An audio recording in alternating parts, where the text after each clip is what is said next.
All right, hey, you guys. How's everybody doing? Now it's time to settle down. It's, it's great to see all of you. Welcome to the White House. Many of you have been here before, and of course, we wouldn't be here today without the incredible work that all of you have done, and I'm thrilled to help start off this incredible event that the Vice President and the President have been leading. We have so many special guests here, so I thank all of you. My name is Mitch Landrieu. I'm the Senior Advisor to the President and have been tasked with the President to help try to herd cats, actually figure out a way how to get this $1.2 trillion, this once-in-a-generation investment down to the ground and then up out of the ground so that we can make, as the President say, build a better America. So we gathered to celebrate and discuss the one-year anniversary of the Lead, Pipe, and Paint Action Plan. And we have some really special guests here with us today that all of you are going to meet that are so important to us. But as you look around the room, it's important, I think, for all of us to understand how this gets done. And from the President's perspective, it can only get done when we do it together. And the together means federal, state, local. It means regional. It means geography. It means race. It means class. It means everybody. Because this President and Vice President know that diversity is this nation's greatest strength. And the only way we can do great things is when we do them together. So it's about partnership. It's about collaboration. It's about communication. It's about really getting down to the ground and building a better America from the bottom up and the middle out, not the top down, hoping things just trickle down to the bottom. And he's not just talking about money. He's talking about ideas. He's talking about equity. He's talking about real life folks. Every time I talk to the President and the Vice President about this, they talk to me and they tell me, you know, see the people. So when you're thinking about roads and bridges and airports and ports, clean air, clean water, and then the clean energy economy, that's what we're doing. But one of the major pieces of this is why we're here today, is because the Vice President has been leading this effort on behalf of the President to make sure that every American has their God-given right to clean air and safe water. And there's nothing more important in that than make sure that we get the lead out of the pipes. Everybody in this country knows the damage that has been done to our children who have been basically sucking dirty water out of lead pipes for a very, very long time. If you think about it, we have 10 million American households that continue to be connected through lead pipes, 400,000 schools and child care centers, 24 million housing units. So we got a big problem, but we also have a big solution, and you're the solution. And so when this administration makes promises, we deliver. The action plan that we talked about last year included 12 new actions from more than 10 agencies. And today, we have two big updates on two of them, new technical assistance partnerships led by EPA and a new effort by the White House to actually get the lead out that we're going to talk about.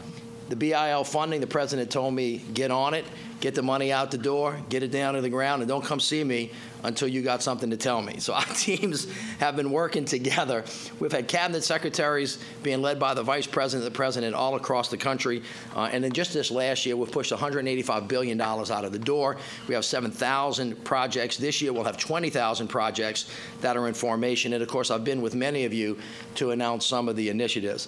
The bill that we're talking about has $15 billion in it, directly focused on getting the lead out, and another $12 billion of formula funding that can be used to this. We've already allocated $2.9 billion of it, and we also have $350 billion that of ARP funds that have been sent to the cities and to the states that can be used for this purpose as well. So there's no reason, if we really do this right, and we're very thoughtful about it, why we can't actually get the job done. But the President says, don't tell me about the money, don't tell me about the numbers, tell me about the people.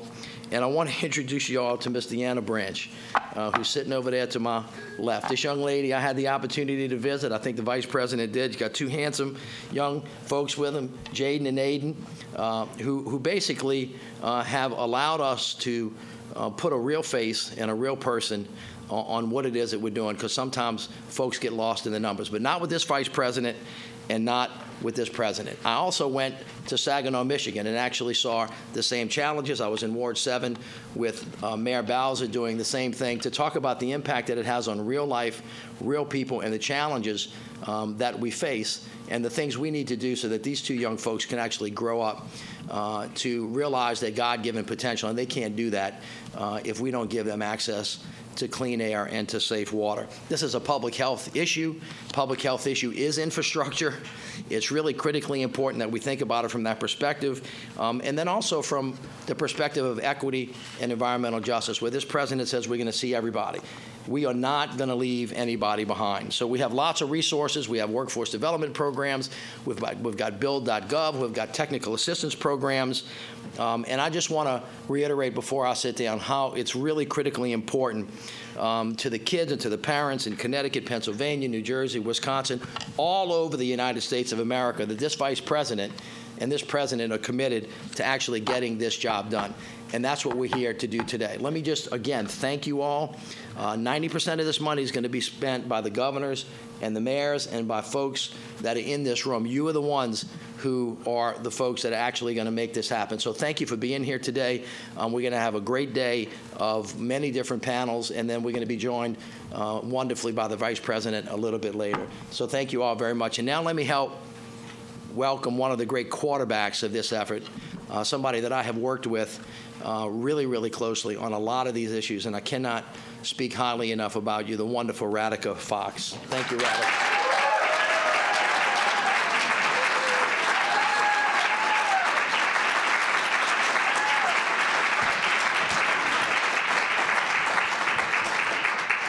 Good afternoon, everybody. How are you? Welcome, welcome, welcome. So can I just say, how lucky are we to have Mitch Landrieu, mayor, who understands how to get the job done, making sure we are delivering on a bipartisan infrastructure law. Thank you, Mitch, for pushing us. You never want to have a meeting with Mitch and not have said, we got another $1 billion out the door, mail it, Mitch. We got another $1 billion out the door. So thank you for your leadership, Mitch. And I just want to thank all of the offices in the White House that came together to make this event happen. Of course, Mitch's office, the White House Infrastructure Team, the Office of the Vice President, OMB. I think it really demonstrates what a commitment this issue is to this White House. And I also just want to say hello to all of you. There are so many partners, and some of you have been longtime allies doing the work to get the lead out. And what we're able to do now as an administration is really standing on the shoulders of that work. So thank you all for what you have done to bring us to this moment. As Mitch said, I'm Radhika Fox. I'm the Assistant Administrator in the Office of Water, and it's really my great honor to help us shepherd about $50 billion of resources to the water sector that we receive through the bipartisan infrastructure law. And what we know at EPA, and we have known this for a long time, there is no safe level of exposure to lead. No safe level. The science is clear on that, and we know that it's especially true for children, right? And that is why President Biden has made such a deep commitment to get, his goal for us is to get 100% of lead pipes out in a decade. Because what he wants, what we all want, right, is that we want everyone to be able to turn on their tap and for that clean water to come out, that they can drink a glass of water and know that it's safe, that they can make formula for their children and know that it's safe. That's really what this work is all about. And so over the last 2 years, the EPA, under the leadership of Administrator Regan, has been trying to use every tool in our toolbox to get the lead out. We've put out, in this year alone, $1.2 billion in dedicated funding for lead pipe replacement to 21 states, tribes, and territories. And look, there's still more of that. There's $15 billion. So we are waiting for those intended use plans from you states so we can improve them and get more resources out to communities. We've also been working to develop guidance that will help local water systems identify and build lead service line inventories. And we're also working very hard on a more protective lead and copper rule that we're going to be proposing by the end of this year. So we are doing everything that we can at EPA to get the lead out. And that's why I'm so thrilled today to announce a new technical initiative, a technical assistance initiative that we believe is going to help us go farther and faster towards President Biden's vision of lead-free water systems. It's called the Lead Service Line Replacement Accelerators. The accelerators are a partnership between the states of between EPA and the states of Connecticut, Pennsylvania, New Jersey, and Wisconsin. And what we're going to be doing in 2023 is working with 40 underserved communities in those 4 states to rapidly get the lead out. And for us at the EPA, this is very much an equity issue, because when you look at who is suffering from lead contamination in this country, we know that it is underserved communities, particularly low-income communities and communities of color that are most impacted. And we also know these are the same communities that don't have best-in-class technical assistance. They don't have the resources. They don't have the managerial knowledge to get the lead out. And that's what these accelerators are doing. They're saying every community in this country should have access to the technical assistance to be able to do this work. And that is what the accelerators are going to be providing from start to finish, from identifying that lead pipe to getting it out once and for all. And for us, this is just the beginning. 2023, we're starting with 40 communities, but we're not going to stop there. We're going to learn from what we do in this year so that in 2024 and beyond, we scale this to every community in this country that wants to get the lead out. So that's our announcement, but let's now talk about the really incredible innovation that's happening all around the country. And so I want to invite the first panel up. Come on up.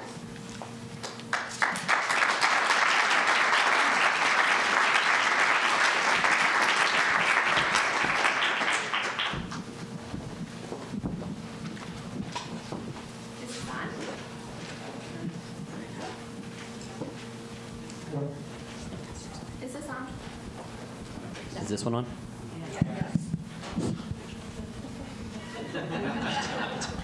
I've been friends with Will for a long time, so he's going to share his microphone with me. So I have to say, I have an all-star panel here. Innovators in very different ways on this issue of how do we get the lead out. So starting from that side, we have Kareem Adim from Newark Water and Sewer. Next to me is Will Pickering from Pittsburgh Water. Sean Tourette in the middle, the Secretary for the New Jersey Department of Environmental Protection, and then Kevin Riley sitting next to him from LIUNA. So I'm going to start with you, Kareem. So I was thinking about how about a year ago, some of us had the opportunity to come to New Jersey, including the Vice President, to celebrate, a moment that we really want every community in this country to have, which is that Newark worked to get all the lead out. And you did that against a lot of odds. There were policy hurdles, there were funding challenges, there were issues around community acceptance. So tell us, how did you get the lead out, Kareem, and what advice do you have as we launch this accelerators program? Yeah, thank you, Radhika. First and foremost, got to acknowledge that it's going to be ugly at times. I mean, you're not going to do everything perfect when you start. And I think those were some of the first hurdles that we encountered moving forward. But overall, just the collaboration, political collaboration, with the local government, the county, and the state, we were able to do that. And, the commissioner sits right here, and I never told him this, but I'm going to say it today. Before he was the commissioner, he was the chief of staff or assistant commissioner. He was the person that navigated the bureaucratic red tape with the state regulatory agency, right? To make sure that when we had an issue, we brought it to his attention, and he was the go-to to say, Sean, we're trying to move the project forward. And he made sure that it was a team that was strictly developed to look at lead service line replacement. So I encourage every state to do that, right? Here's a team in water supply, and they're going to handle lead service line replacement to make sure we're fast-tracking and not holding up documents to move things forward. And that was a key effort. The collaboration on the state and federal and local level played a huge role because it allowed us to say we're removing lead service lines. We don't want to use this money to pull out permits to have municipalities trying to get rich to be paving roads. All that will happen, but the real goal was to collaborate funding around with the county, the state, and the local government. Our Mayor Ras Baraka, County Executive Joe D, and Governor Murphy, that collaboration allowed us to come in and fast track removing lead service lines. The Garden State, we planted the seed for everybody to follow. Right? I want you to remember, we planted the seed for everybody to follow. Who's following Kareem on this one? Who's following on getting the lead out? Right. No more excuses. We've shown you that it can get done. The money is not always going to be the obstacle. The obstacle sometimes is us. And we're happy that the Biden and Harris administration has put money available that we didn't have the opportunity when we started. So this money available, we need to start lead service removal in our communities, take full advantage of it. And again, no more excuses. You have the money, and we're here to help you. Look, we're here to help you. My commissioner volunteers me regularly to help people in the state and out of the state, and some of you sitting here today may know I always help you when you call me, and I think we can get it done. And moving forward, collaboration, I just want to say it again, collaboration, early collaboration, meeting with your state regulatory authorities, using the infrastructure bank, or we call New Jersey the infrastructure bank, but the state revolving loan funds, having early meetings with them and let them know what you're trying to do, before you submit the application, what's available. All the preliminary stuff that you do up front helps you expedite a lead service line program. And for every time someone brought us an obstacle, right, I challenge them to bring me five solutions to that obstacle, right, so we can make a decision. Don't come in the room with the obstacle. Come in with the obstacle, and here's the 5 solutions or directions we can go.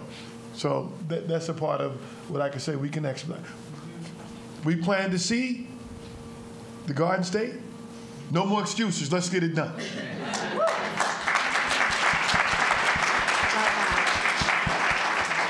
No more excuses. We're getting the lead out. Thank you, Kareem.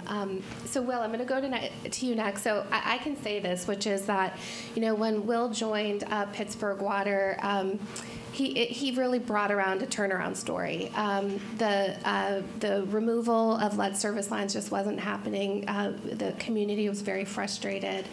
And now, under Will's leadership, next month, they're going to be celebrating the 10,000th line coming out. 10,000 lines. So how did you do it, particularly on the funding piece? Because that's so hard for communities. Oh, yes. Microphone. And thank you for the kind words. Such a humbling experience to represent Pittsburgh in this audience with so many stakeholders at every level and thought leaders.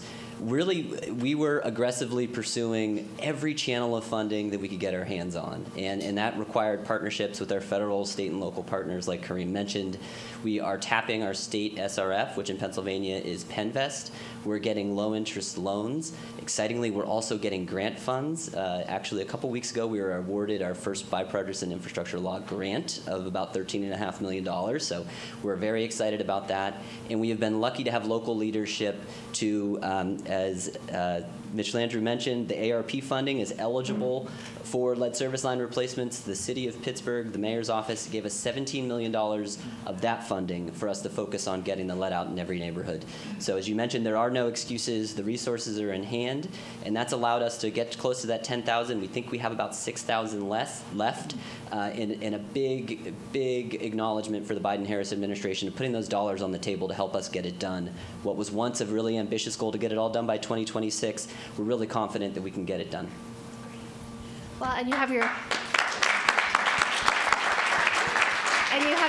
wonderful new environmental secretary here with us. And sir, I'm looking forward to seeing an IUP in 2023 with how we get those last 6,000 lines out of Pittsburgh. So one of the things that we're really excited about at EPA around our lead accelerators program that we're announcing is, this was very much co-designed with 4 very innovative states, Connecticut, Pennsylvania, Wisconsin, and New Jersey. And Sean, you've been part of these discussions from the very beginning, co-designing along with us. So, can you talk to us about why that partnership between EPA and the state is so important to hit the president's vision? Sure. So first of all, thank you to everyone for being here, for the opportunity to share in the progress that we're all making together. And I think that statement underlies the point, right? the way that we're going to go about building the infrastructure that every single American deserves, right? The right to clean water is of one of many priorities, getting the lead out of our water and away from our kids. But no one of us does that alone. Right? And so one of the things that we focused on with EPA, and Radhika, you and your team have been amazing. Thank you for the support and the leadership. And the way that we've gone about building these programs is to consider that not every community is in the same place. Not every state is in the same place. But yet our funding mechanisms are designed a certain way. They're designed to support capital improvement, right? But what about the human capital? What about the capital that it takes to ensure readiness, right? Because readiness is everything. You want to take advantage of this once-in-a-lifetime opportunity, you need champions who are going to help get you ready. And that's what Radhika and her team have done. And we're so proud to be a partner with you. The team at the New Jersey Department of Environmental Protection, led by our Assistant Commissioner for Water Resource Management, Pat Gardner. Her team worked with our regional office, led by Lisa Garcia, and we brought all of that together to help communities build capacity. We've got Mayor Dina Grillo of the small but mighty borough of East Newark here with us today. And Mayor Grillo is committed to getting all the lead out of her community to preserve the health of her constituents. But we need to help her get there, right? Because there's only one way that we do this, one way that we really do anything that matters, and it's together. So thank you very, very much. Thank you. Your team has been absolutely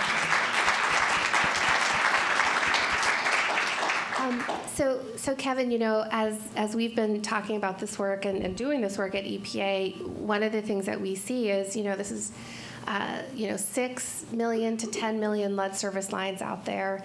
They're in neighborhoods. We got to go block by block to get the lead out, right? And it's an incredible opportunity to also focus on workforce development and economic growth for our communities. And I think LiUNA has been such a leader on this issue, and I think saw very early on how lead in drinking water is such a key labor issue as well. So can you talk about why LiUNA is so focused on this? Sure, and thank you so much.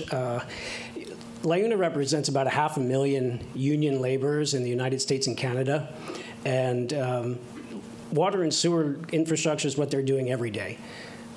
But you remember there was a dark time before the bipartisan infrastructure law when nonstop work for construction workers was just not available every single day. You have to look for opportunities. You have to hustle to make sure your members have work. And it was our fortune that, the gentleman here, as well as Milwaukee and some other cities, really took the initiative and said, we're going to get on this lead line before it was really a national issue, really took the leadership. And we've worked in those areas and developed training for our membership on the trenchless technologies that were being used and working with our contractors, getting them up to speed to the work. So for us, it was about jobs. And I really have to say thank you to the Vice President, because she has not only championed this issue, but has made it a point to focus on the job creation, the good job creation that can happen as a result, and has met with our members and training centers in Milwaukee, Newark.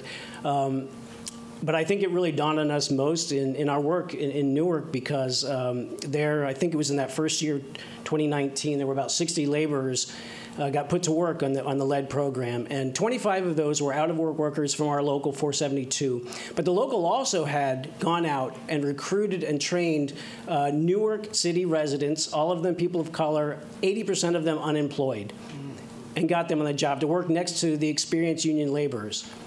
And that in and of itself is fantastic, but the biggest number is that, as of last time I heard, 32 of those 35 new recruits were still on the job 3 years later through COVID as union laborers working on a range of other construction. So this is an important pathway, and that's what we're really focused on, and hope we can replicate it in everybody's city. Well, we have 40.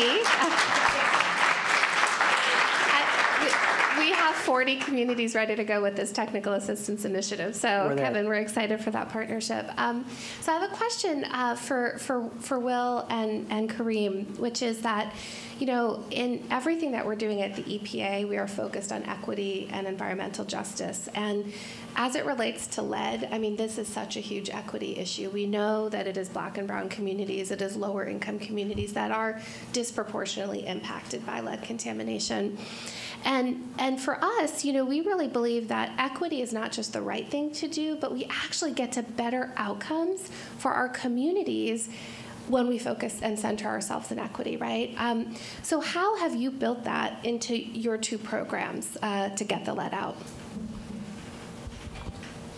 Great, I'll start. It's a great question. We look at this as a public health issue in our community in Pittsburgh, and one of the ways that we have engaged in conversation with our community and our neighborhoods is we have an advisory committee that we use to vet and validate our approach on where we're replacing in lead lines in which neighborhoods first. So we look at equity factors, we're looking at underserved communities and scoring those neighborhoods higher. We're looking at blood lead level data that is borrowed from our county health department to help us prioritize areas that have hotspots for lead, whether it's from water or other sources. We want to focus there. And by looking at income, we're prioritizing communities where property owners couldn't do this work themselves. And so we factored that into a scoring metric that we're happy to share, maybe as part of this accelerator program, that lesson learned. And the advisory committee process has also helped us communicate with the public. So much of this work is inside people's homes. In our instance, you're scheduling appointments. You have to educate people about the concerns pre and post construction. And so being able to have community voices as part of the implementation of these hundreds of millions of dollars that are flowing through our community has really been a critical way that we're able to have a vehicle to address equity in our programs. I just want to echo some of the things Will said, but first and foremost, in Newark, we made the program mandatory. We made it mandatory, and when we started to get construction crews out, we made sure they're working in every ward. Although we prioritize all the areas around schools and daycares and the areas that may have high contents of lead, having a mandatory program worked. And then we had trusted advisors. Those trusted advisors, those community groups that live in the community, that actually operate in the community, those small community groups, they have the pulse of the community to help us get the message out of what we were doing. And we wanted to monitor how we were working the program throughout each ward in the city. Newark has 5 wards. We wanted to make sure we had resources in all 5 wards at all times.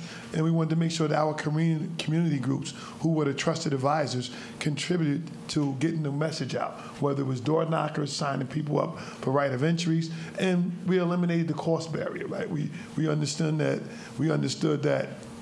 in the city of Newark, a large majority of Newark, maybe 70% of Newarkers, are renters. They don't own their own homes. And some of the companies that own the homes, LLCs or banks or financial institutions, that didn't care about replacing the lead service line. So we put legislation or ordinances in place that the residents can give us permission to come into the home and sign a right of entry and allow us to replace the lead service line. I think those are key factors. That spells equity and inclusion all over it, right? You live here, you got a lead service line, sign the paper, we're coming in, and you won't be punished, right, for allowing us to come in. Our initial goal was to come in and remove the lead service line. So that, coming in and sticking to our word of what we were going to do and follow through with it and monitor it and letting residents know, communication. You may not always get it right, but that don't mean you stop. You continue to communicate. Continue to, acknowledge that times when you made a mistake. You should always acknowledge it. But here's the plan to move forward. And doing that, the residents believe you, the community believe you, and you'll accelerate a lead service line replacement program. Thank you. Thank you. So Sean and I have talked a lot since November 2021, when the president signed the bipartisan infrastructure law, as well as with all of his counterparts, because when the president designed the bipartisan infrastructure law, the water part of it, it was built as this partnership between states and EPA. And I will say, it's been absolutely phenomenal what we've achieved in year one. $4.7 billion of SRF money out the door to 47 states, tribes, and territories. Just phenomenal. So, Sean, I don't know if you thought we could pull it off, but we're pulling it off, right? But so tell us, based on what you and New Jersey have learned over this first year of bill implementation, what are you going to apply as you think about the accelerator work and going faster and further on the lead issue? I think we're going to lean more into partnership, because that's the way to get it done. Partnership with our friends in organized labor, right? With our communities, right? Practicing the principles of equity and environmental justice that we expect of the regulated community, we expect of ourselves, right? Moving forward with a community-first imperative. And we also have to make sure that we're leveraging the multiple opportunities that not just the bipartisan infrastructure law offers and the ARP offers, or IRA, or any one of these gargantuan investments in our infrastructure, but also our tried and true programs and those that have been expanded over the years, like the WIFIA programs and SWIFIA programs, that can help us as states to reduce the debt burden both on state government and on local government, and EPA can help with that. We in New Jersey just got a $500 million loan, and yes, I know the money is best when it's free or looks free, but by doing this piece of work over 5 years, we're going to save taxpayers $72 million in interest, right? And then we leverage that with private investment funds through our infrastructure bank and revolving payments to our SRFs, and we are able to pull together a statewide water infrastructure investment plan that can make a real difference. And so we're going to lean more into that and take on every opportunity that's put on the table and join others in doing the same. Very exciting, very exciting. So, Kevin, one of the things that I've observed about LiUNA's work in both Milwaukee and in Newark is how LiUNA was there on the front end of the program. So can you talk a bit about, how that's led to the results it has and sort of advice around that moving forward? Sure. I think there's really two pieces of that. One is that, our members live in a lot of the neighborhoods affected, and so they are very good third-party messengers. They got friends and family who are affected. They're affected, and I really think that should be considered, because there was an interview with one of our apprentices in Newark, and he said, "Look, I live in a city." He said, "I got 3 kids. I can now, for the first time, my kids can drink water out of the tap. I can let them take baths. I can cook normally." And so it's meaningful work that I think should be echoed, within the workers themselves. And which leads to the second issue, which is, labor should be at the table, because this is about good job creation. You can't underinvest in water infrastructure for a generation, as we did in this country, and then suddenly expect a skilled army of workers to show up to do it. And you're also now competing with $1 trillion of other construction. And I'll tell you this, laborers will vote with their feet. If you want the workers, then you better create a good job, because they will go elsewhere to find it. So building that up in the front end is what guarantees you the long-term investment in the workers you're going to need for a generation to do this work. Thank you. So I say vote with your feet and go to all the water infrastructure projects. So just to wrap us up, for those of you who know me, you know that I often say this is water's moment, and we're going to meet that moment by working together, right? And so I just want to close us out and tell us, what energizes you about the fact that we are at a moment where we are going to work together to get the lead out. What energizes you? I'll start. It's more than just the dollars. I think I mentioned the dollars are going to get us to replacing all of the lead in our system. But the access to all of the other communities, just when you look in the Commonwealth of Pennsylvania and how many small systems are dealing with the same issues that we're having in the city of Pittsburgh, being able to pool those resources, share that technical assistance, it's something that excites our team to share that knowledge. And then just having all of the bright minds in this room come up with new ways for us to approach this. Some cities have been kind of charting the way, but as we all get into it, we're going to find new alternatives to replace these lead lines more efficiently, utilizing new technology. There's a lot of room for growth for us to do this work maybe more intelligently than we have to date. So I think what energizes me most, and I'll be a little cheesy about it because I'm a dad and I have 12-year-old twin girls. Wish me luck.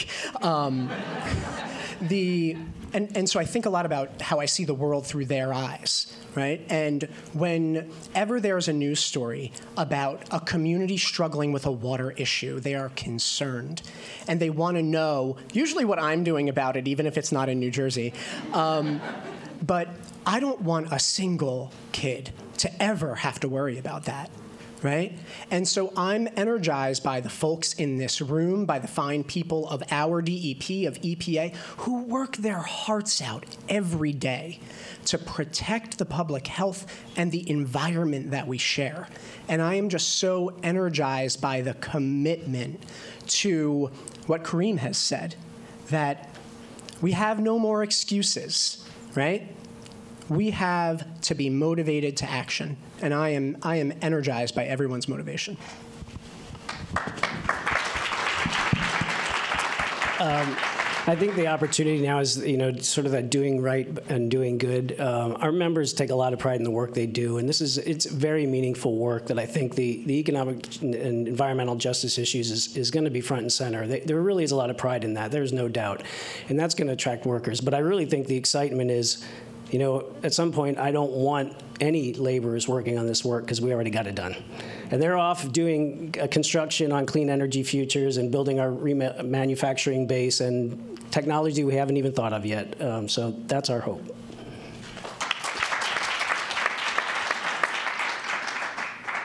What I'm excited about is, future generations of young kids.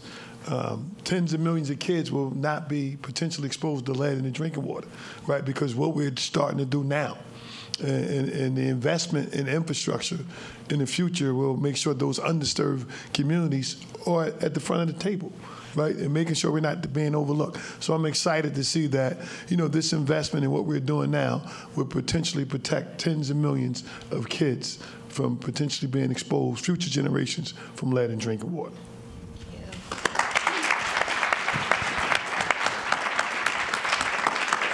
Well, just to wrap us up, I'll start from where we began, which was with Kareem. No more excuses. It is time to get the lead out. Give him a round of applause, please.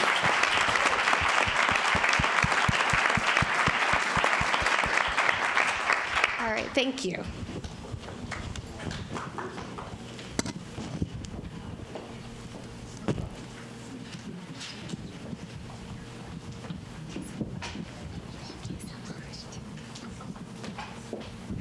Good afternoon, everybody. My name's Carmel Martin. I'm the Vice President's Domestic Policy Advisor, and so thrilled to be here with you.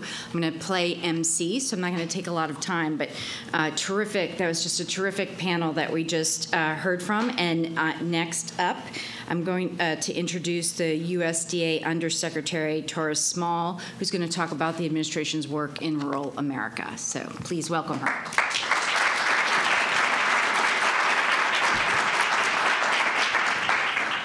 It is just such a joy to be with so many people who are working on this issue to, as Radhika couldn't have put it better, get the lead out.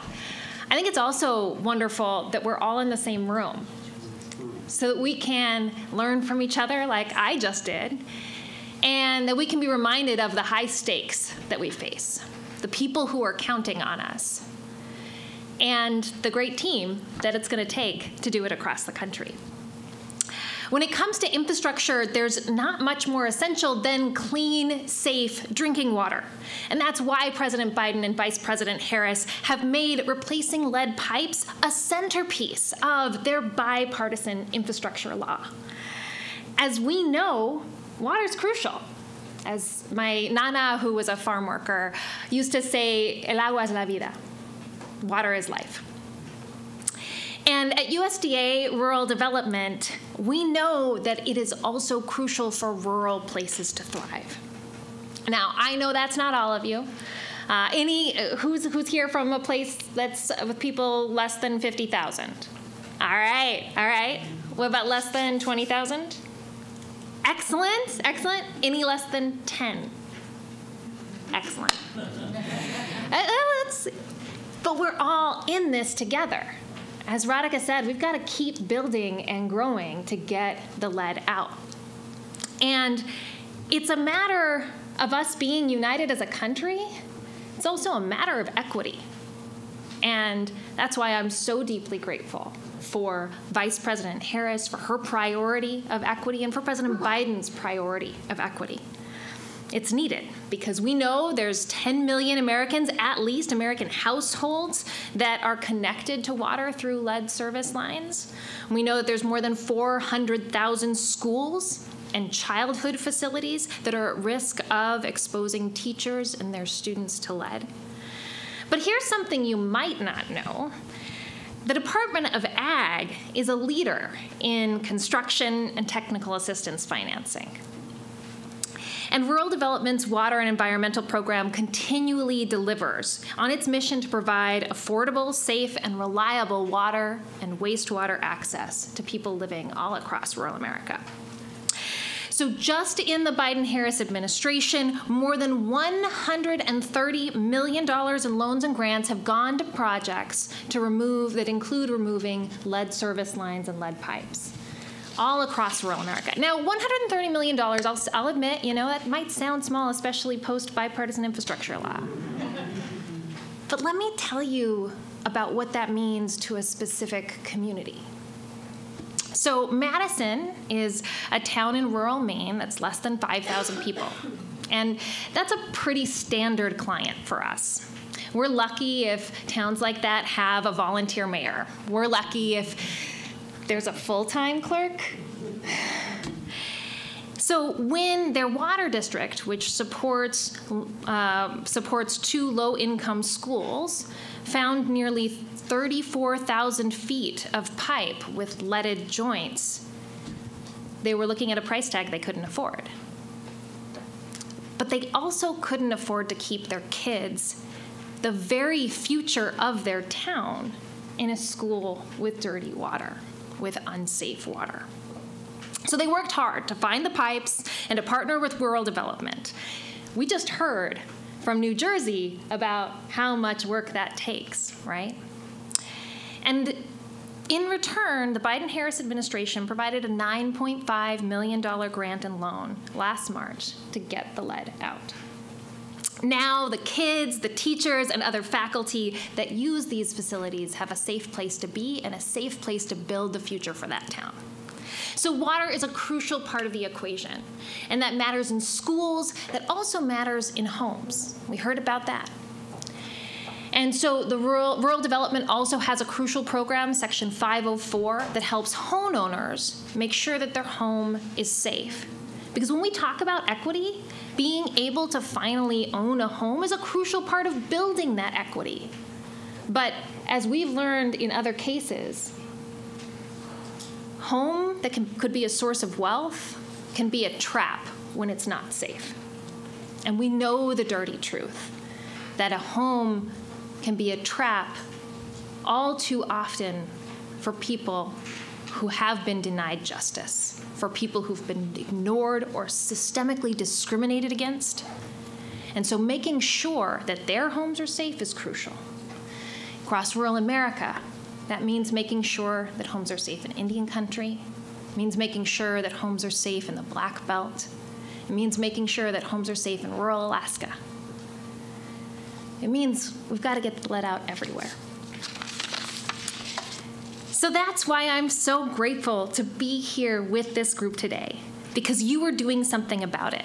Obviously, we know there's not a single federal agency that can get this done. We know there's not a single governmental entity that can get this done. There's not a single person who can get this done. It's going to take continued coordination with federal, state, and local partners to make the strides that we need. But it's possible. We heard from Mitch Landrieu. It's a big problem, but we've got a big solution. We heard that we have to lean into partnership. And so I'm inspired to partner with people at this table and on the ground who are committed to improving the living conditions in their homes and for communities in the next generation, because their future and our future depends on it. Thank you.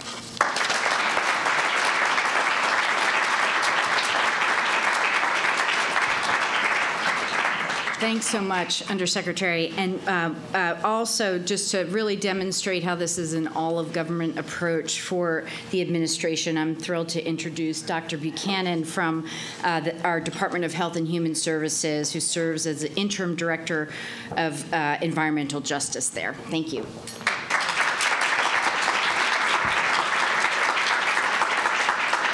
Well, good afternoon, everyone. I am just so heartened by what has been said. I really get emotional about this stuff, but you'll probably see why.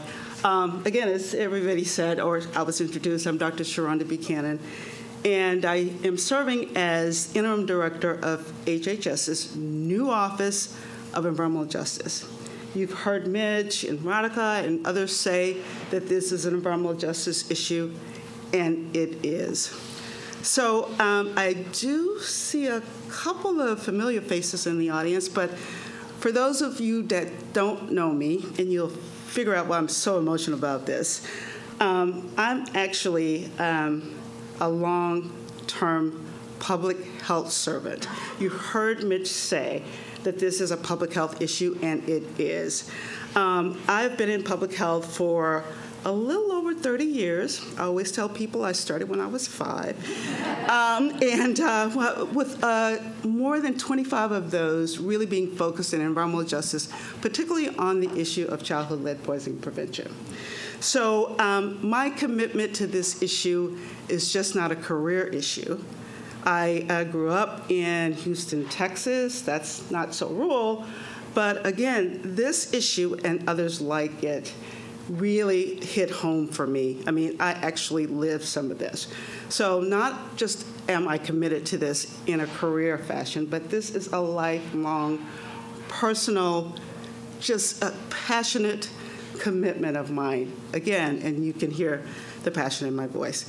So I am so glad and so heartened about this particular gathering, and we can celebrate that we're focused on this. Again, I heard the accelerators. I'm calling you guys accelerators now because you've already started to accelerate this issue.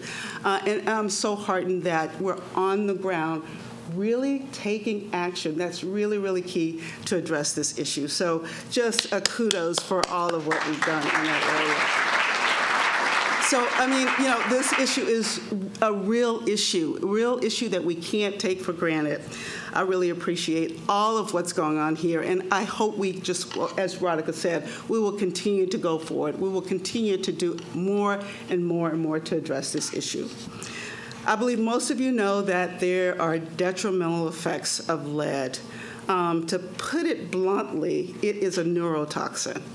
It affects every organ in the body, not just one, but every organ in the body, particularly the central nervous system. And our children are most affected. I mean, yes, it affects us as adults, but our children, as we've heard, are most affected because their brains are developing. You talk about the central nervous system and how rapidly they're trying to grow. This is really an important issue that we need to focus on from a health perspective, from a public health perspective. So again, I just want you to know that what we're doing is not really going to be a game changer for our environment, but also for our health and the health of our children, the health of all of us, again. I want you to know that even those small amounts of lead, somebody said it earlier, I think it was Mitch, that no safe blood level has been identified. Small amounts of lead, affect the IQs of our children, causes slowed growth. There are many issues that we want to focus on. And when you get to those higher levels of lead, even seizures and comas and things like that, you may not even be aware of. So as I look at our family that was here, sort of really think about what's going on in their lives, in the lives of many of our communities. Again, we are just so glad that this effort is going on. I want to say that, again, and you'll hear me say this, it's a broken record. This is an environmental justice issue. When you find environmental injustices, you are going to really want to focus in on that because, again, communities of color, and I think, Radhika, you said this, low-income communities or indigenous populations are particularly affected by this issue.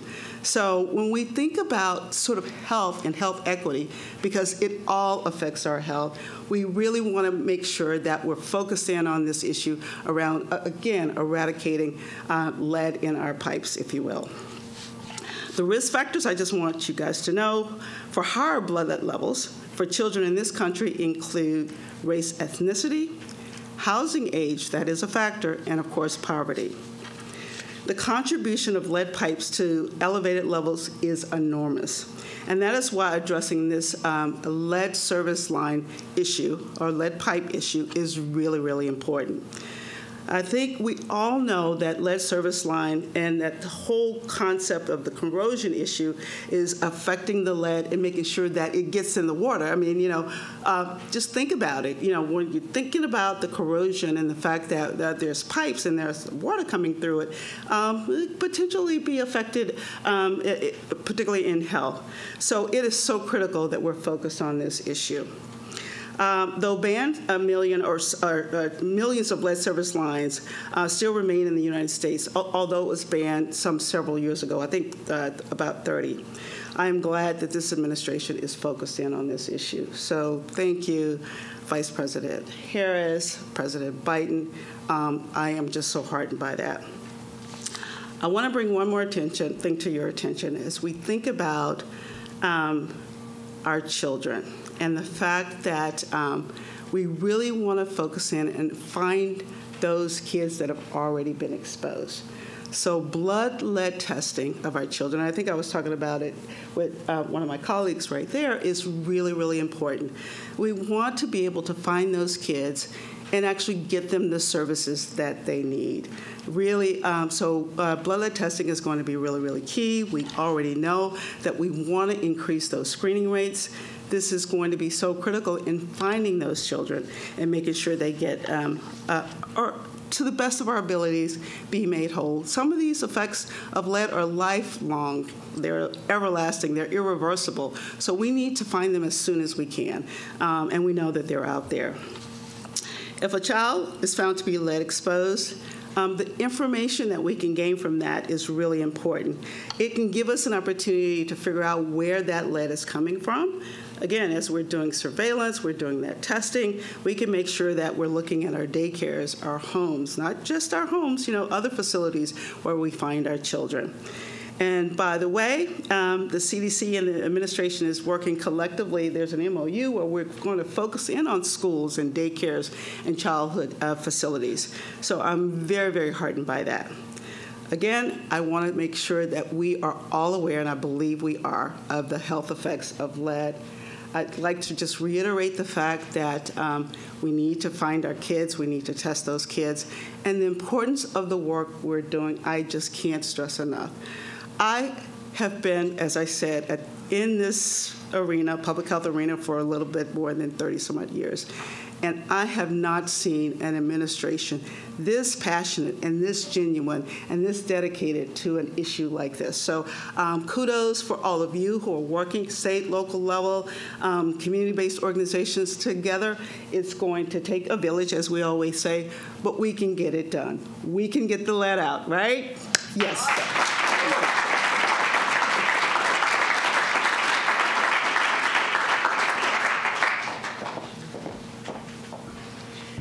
Thank you. That was terrific. And now it is my great honor to introduce one of the biggest leaders on this issue, our Secretary of our Secretary of Housing and Urban Development, who comes to this issue with real experience as a mayor, as a member of Congress, and now as our wonderful secretary at HUD. So please join me in welcoming Secretary Marcia Fudge.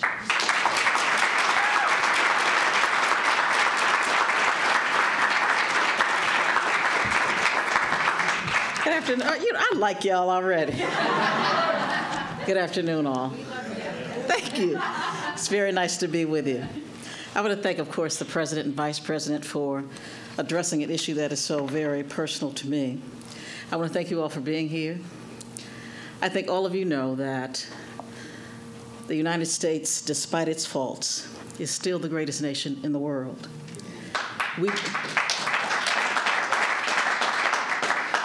We still believe that every person deserves equitable access to opportunity, and we believe that every single person in the United States should be able to live in a community, in a home that is safe.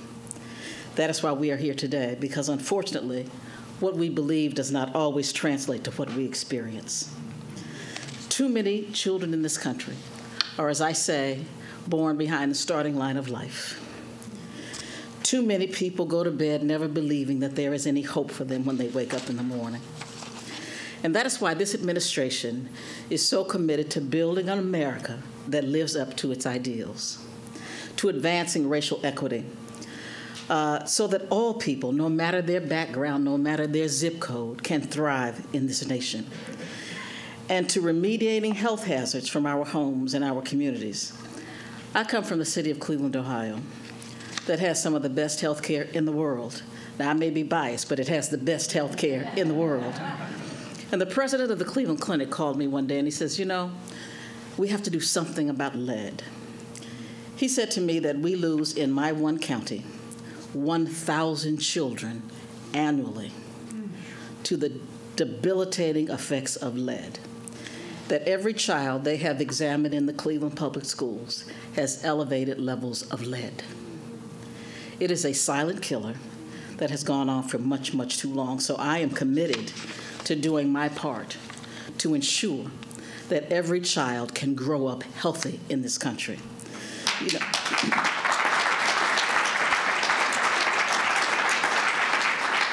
I tell you, I'm a recovering lawyer by profession. But I have always said, and I say it to the healthcare community, every person in this country has a right to a lawyer. Every child should have a right to a doctor. It is time that we take health seriously. Since 1993, we have put more than $2.7 billion into making America's homes safer, to eliminate lead-based paints and other hazards, as a matter of fact. And through the end of this fiscal year, this administration is going to add to that total by $1.1 billion, more than has ever been done at any one time. So let's say congratulations to our President and Vice President. Just this month, we have issued a notice of funding in the amount of $568 million, including, and in that is $403 million for state and local governments, so that you can assist families who are living in housing that predates 1978, which we believe we know has lead in it, and $165 million to go to public housing agencies. We are serious about this issue. We are also developing a plan to replace water lines that go from the street to the house, because we know low-income people can't afford to replace those lines. And I know the EPA is going to come in here and tell you about all of the great things they're doing, but HUD is better. So we are, if you tell them I said, I'm just going to say, what? I will not be honest with them about that. But anyway, HUD is partnering right now with 300 state, tribal, and local governments. We're implementing more than 375 grants, and we're going to do everything we can possibly do to make sure that the children of this country have a future. They deserve it. All of you have something to do with government, and I would say this to you. We only have one job, and that is to protect our people. That is the only job we have. I don't care about what else you say is in your portfolio. Our job is to take care of the people who put us in place. So let's do our jobs, and let's get rid of lead. Thanks, everybody.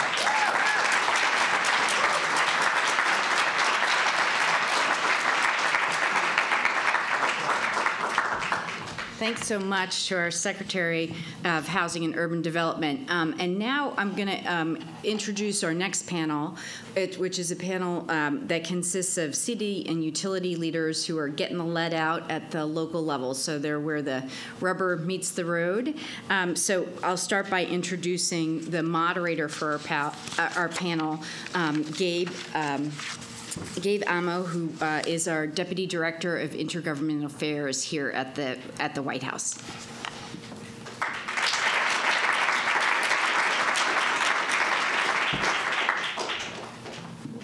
Is this on?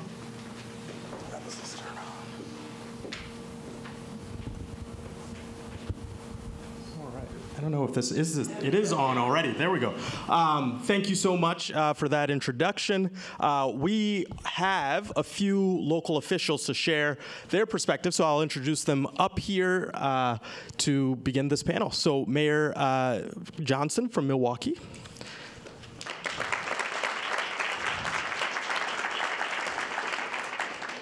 Mayor Evans from Rochester.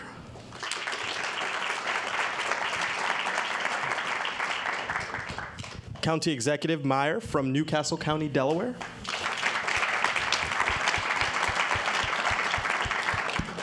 Mayor Rosenberg from Wausau, Wisconsin? Wausau. I get a different pronunciation every time. All right. And Mayor Taylor from Ann Arbor, Michigan.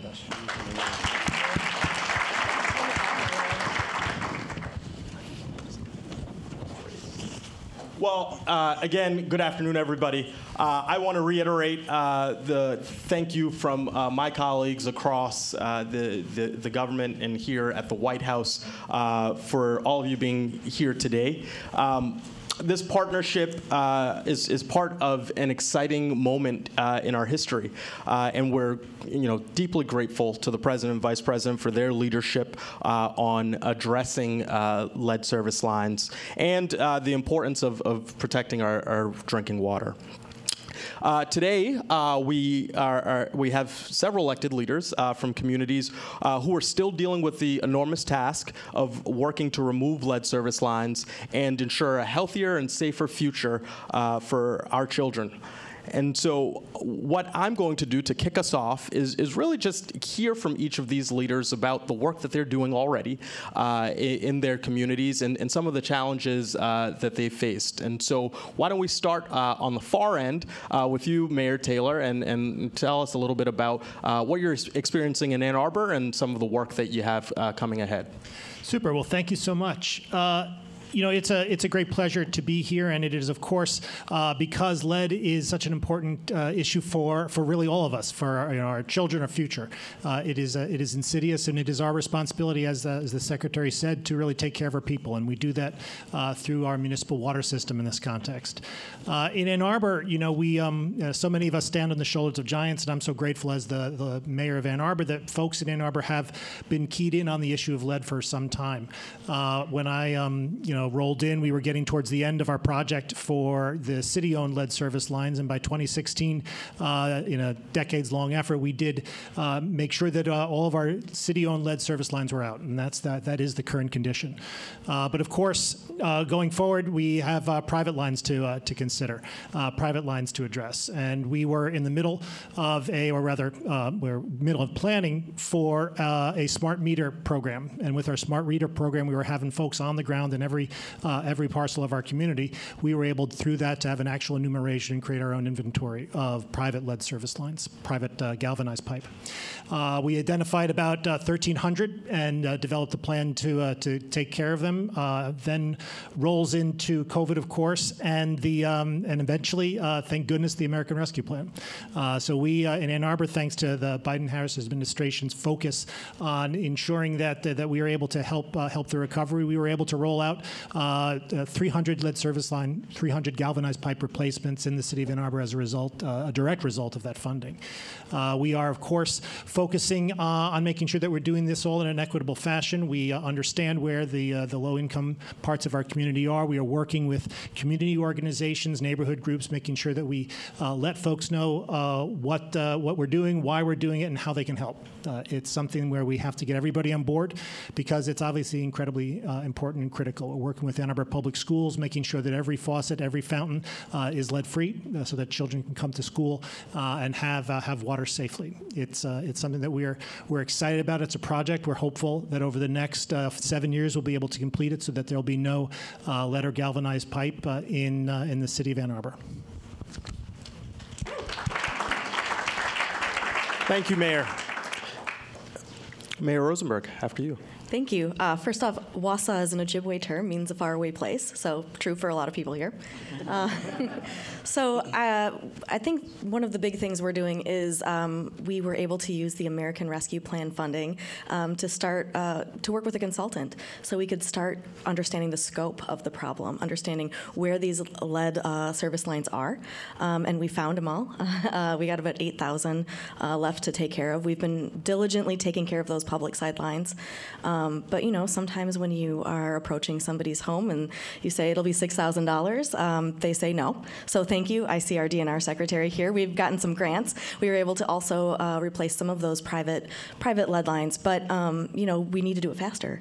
So our consultant has helped us come up with a plan. And as we're looking at this, everything from the public street to the home to the meters, it'll cost about $10,000 each. So it's just an $80 million issue over the next 15 years. But again, we want to do this faster. We want to make sure that we're doing this right. So we're hoping that with support here, we'll be able to continue on. I will say one of the things that we dealt with recently is we discovered that every one of our wells was contaminated with PFAS, and that's a challenge in itself. But I talked to a company out of Michigan, and they said, "Hey, we can get these temporary granular activated carbon systems rolling to Wausau any moment here." And so we started looking into this, but we couldn't deploy that because of the lead service lines. We were afraid that it would affect the anti-corrosion treatments that we're doing. So then you're forced to make this choice between what do we treat? And obviously we don't want lead. We heard how it affects babies and kids. So it's just awful. So we didn't want to do that. But I'm happy to say we are addressing both of those problems now, thankfully. But we're really hopeful for being able to accelerate this with this partnership with state and federal government. So thank you. Great. Thank you, Mayor. Mr. County Executive, after you. Yeah, thank you, Gabe. It's great to be here today. I know there are a number of people watching online. This is a really inspiring room. You look across, there's really a diverse group of advocates in government, outside of government, as was shown, urban, rural, suburban here, to advocate for our kids and for the safety of our kids. Where I'm from in Newcastle County, Delaware, the first county in the first state, home of the first family. It's one of my constituents. For years, we've said, when you look at the problem of lead in our community, lead pipes and lead paint, it's a huge problem. It's an expensive problem. It's a problem that we simply haven't been able to afford. And it's because of people in this room, Gabe, you and the administration, that we're now saying this is a problem that we can't afford to ignore. And we have the resources really to do something about it. There are two things that I just want to add to what's already been said. The first is cultural and community competency is fundamental to this effort. It's key. It's so important to this effort. That's one reason why the person we brought on to head this effort here in Newcastle County government is a local jazz singer. And there's no better person, I think, to have community competency very often than the local jazz singer. Trusted. She's here, Franchon Dickinson. Without her tremendous work, we wouldn't have much of a lead program in Newcastle County. The second thing is the tremendous importance, and it was emphasized before with LIUNA, of workforce and getting a good unionized workforce out there and getting people from the community. We're here talking about injustice, historic intergenerational injustices, and much of that injustice is about the lead in the pipes and the poor health of children and families. But it's also about workforce and the fact that too often we've sent outsiders in to fix these problems. So working really hard under Franchon's leadership in Newcastle Pasco County to send local workforce. And I know I said two things. There are three. I'm a politician. So one last thing is that I'm also the only county official up here. I'm surrounded on all sides by city folk, by mayors. And it's important for me to mention that in our county, which is a county that's urban, suburban, and rural, we have a vitally important partnership with Mayor Mike Purzycki in our city. As you can imagine, I don't know about you guys, we don't get along all the time. Sometimes we battle here and there with our city, but on this issue, we are united and we present a united front in seeking funding from the federal government. Thank you. Great. Thank you. And just to reiterate the question, really just want to hear highlights of progress and the existing efforts that are underway, especially as you think about communities of color and low-income populations who are affected. But Mayor Evans, over to you. Yeah, Mr. County Executive, make sure you support your mayors. There's more of us. Let me just say that, first off, I have to thank the administration, because one of the reasons why we've been able to accelerate our replacement of every single lead service line in the city of Rochester. It started with the American Rescue Plan Act, which allowed us to accelerate it. We had already started. Rochester, New York, if you don't know it, is a model for the country and also for New York State in terms of dealing with lead. We started with it in housing very early on. The governor of New York actually just recognized Rochester and is doing a model across the state in the way in which we deal with lead in houses. So we wanted to accelerate that with the pipes on private property as well as the city-owned property. And we said no way in the richest, most powerful country in the world should lead in water ever be an issue. Now, obviously, we have to get all of the funds together to be able to do that, but we have made a commitment by 2030 to ensure that every single pipe is replaced. But we started proactively to reach out to daycare centers, to reach out to places where we know there are children, to make sure that there is no lead. So we did that proactively. So we're moving forward with making sure that we replace every single pipe. I come from a banking background, so I'm always looking for that capital stack to see how we can make the money work. So it's been a combination of our own personal bonding with the city of Rochester, money from, like I said, the American Rescue Plan Act, and we're hoping that with this great infrastructure bill that we'll be able to see some resources from there. But we have made it clear to our citizens in Rochester and to our community that we are committed to replacing every single lead line. We are prioritizing neighborhoods where we know there might be more lead than others. And we know from history that most of them are in black and brown communities. So we are prioritizing those areas to make sure that we move forward with getting rid of every single lead pipe by 2030.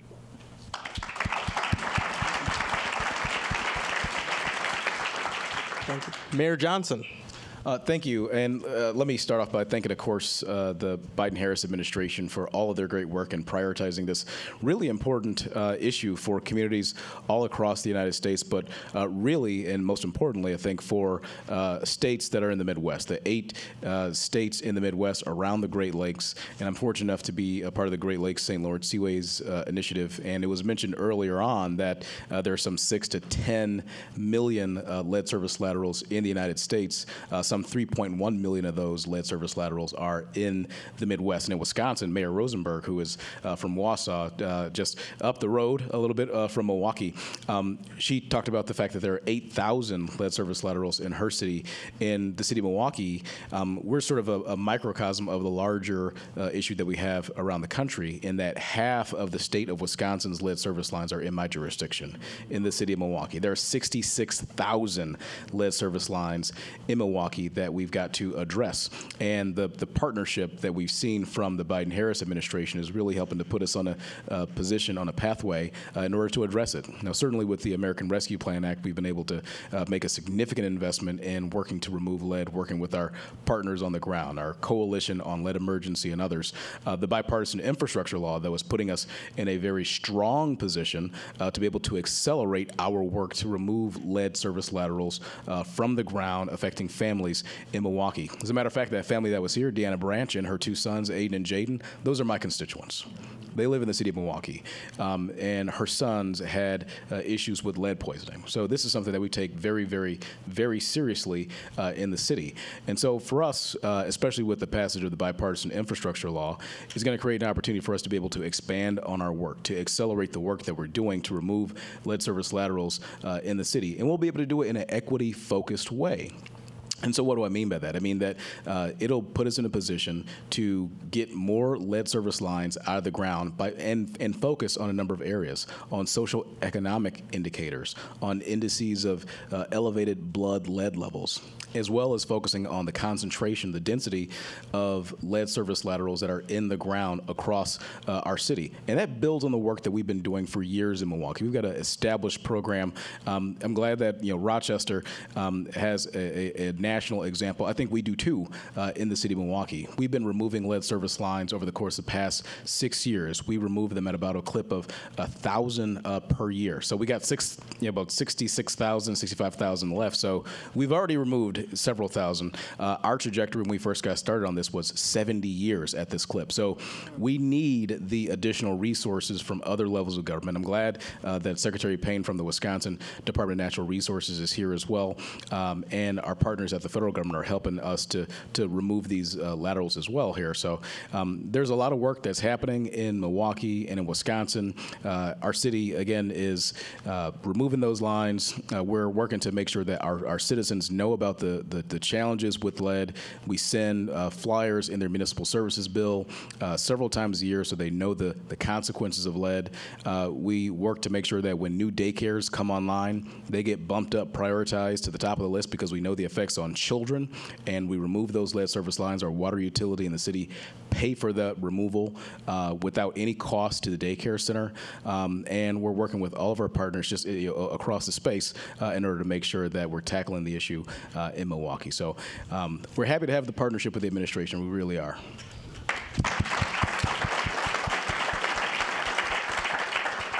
Well, I want to pick up on two themes that I heard throughout. And there were themes about, one, community engagement and some best practices there, and then also the sort of economic narrative, right? There are jobs here and a real ability to help the folks who are, the ones that are most affected by these service lines, also by getting jobs and improving their stead.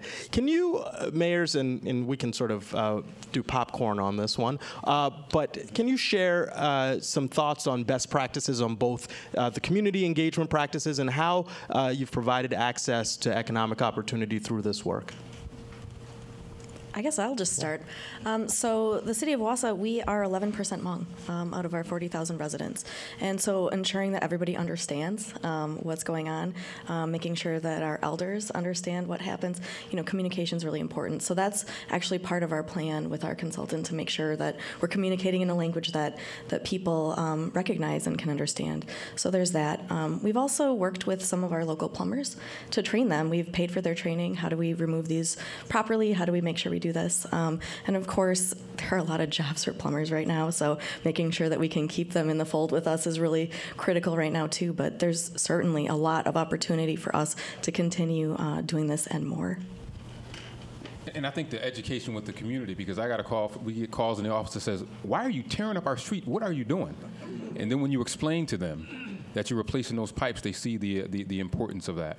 But I think also making sure, how do you create a workforce to be able to do the work of taking out those pipes going forward? You have to have workers for that. And in my county, in Monroe County, the average age of the trades is like 55 years old, which means that you have to start looking at how you are creating the next generation of workforce to do this work going forward. And thank God for the Biden-Harris administration and the trillions of dollars that we are having for infrastructure investments. We have to make sure that there are individuals who are going to be able to take those jobs, which will be able to transform their lives while they're transforming their community. And that is why workforce development is something that is absolutely critical for all of us that are having this work being done for us. So I see this not only as an environmental justice investment, but this is also an economic investment, both in terms of making sure that we have cities where people want to live, where there's not lead, but also getting people access to jobs that can literally transform their lives. And if they're good union jobs, that makes it even that much better.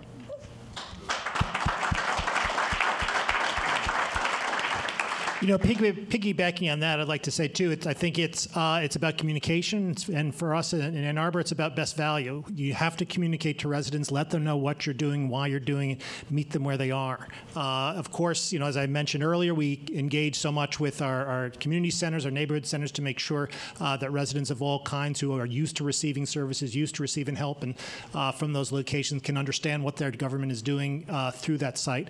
Also, we also have a lot of outreach to renters. Ann Arbor's a high renting community, and you know, folks who are tenants are not perhaps keyed in on home improvements too much. They don't understand the connection. They're not used to hearing from the government about you know, them coming in and doing something. And the landlords, you know, some are on top of the game, but some, you know, not so much. And so, you know, we have a lot of outreach to tenants, making sure that they know what's going on, how they can help us, how we can help them, and whether that's through direct mail, through door hangers, in-person contact, it's incredibly important. With respect to workforce development, you know, we in Ann Arbor, we don't have much regulatory power, but we do have a modicum of market power in the context, and it's keyed in along with something we've been doing now and just getting off the ground that I'm incredibly excited about. We in Ann Arbor, by city charter, have for years had to take the lowest responsible bidder, and responsibility in this context is bottom tier. It is the barest ability to get the job done, and you know, none of us exert our market power that way. That's not exactly how we always go about doing things. We know that value is multivariable, and so we passed a city charter amendment. We proposed it, voters voted for it, which enables us to use best value contracting now, so that in this context, and indeed in all contexts, we were able to take so many different things into account. Of course, finances, we have to and are incredibly important public stewards, and we will make sure that the residents are getting value for money. But value means so many different things. It means workplace safety, job safety. It means quality. It means worker training, apprenticeship programs. We love it when Leona 499 is a participant in the bid. We want to make sure that our residents are getting the best value, that their city is operating in a way that is a steward for its dollars and for the community as a whole, and that the workers, whether you're in-house or out of side of the city, you're a contractor, you're helping us all live our values. And you know, we're doing so for the future by creating a workforce that is able, you know, through trainings and apprenticeships and so forth, for which people do get credit as you're putting in your bid in Ann Arbor, that you're able to do it to make sure that the work is done and it's done well. And I'm so glad that Leona was represented on this stage, that laborers were represented on this stage. I'm often talking about the fact that in Milwaukee and in cities and communities across the country, right, we want to make sure that young people have access to a quality education, potentially going to college, but we know that every young person will not go into college. And there's an opportunity, a good paying, family-supporting career opportunity in the union construction trades for those young people that do not go on that path to college. And this is an area where I think we have a tremendous opportunity to put young people in particular on a path to career success while also making sure that we protect public health. And so in Milwaukee, we have worked to make sure that we draw down resources from the federal government. I want to give a shout out to our United States Senator Tammy Baldwin. There you go. Our United States Senator Tammy Baldwin, who has worked with us and locally United States Representative Gwen Moore to bring resources from the federal government, partnering with our Workforce Development Agency to create additional exposure to folks who may not know about the opportunities in water, who may not know about the opportunities in removing lead service lines from the ground. So we're building up that new workforce and putting folks in a position to have access to family supporting work. And to me, at the end of the day, in Milwaukee, with the large scope of the problem that we have, you know, I see this as an opportunity to have a Maynard Jackson type of moment, Right. You know how Maynard Jackson worked to connect opportunities for folks in Atlanta who were underserved and didn't have access to family support and jobs to build one of the largest airports in North America, right? That continues to have residual effects in allowing folks to have access to jobs. This is our moment. This is our time. With these sort of investments, we're in a position where we can make that same thing happen for communities that have been hard hit, that have been struggling in places like Milwaukee and others across the country. You think about, my city, we used to have a high concentration of good-paying, family-supporting jobs in heavy manufacturing. Those jobs dried up. They went overseas to cheap labor. They went down south to right-to-work states, and they left those communities mired in poverty, and then poverty begets violence, right? If we connect people with family-supporting jobs doing this, we can turn the tide on that.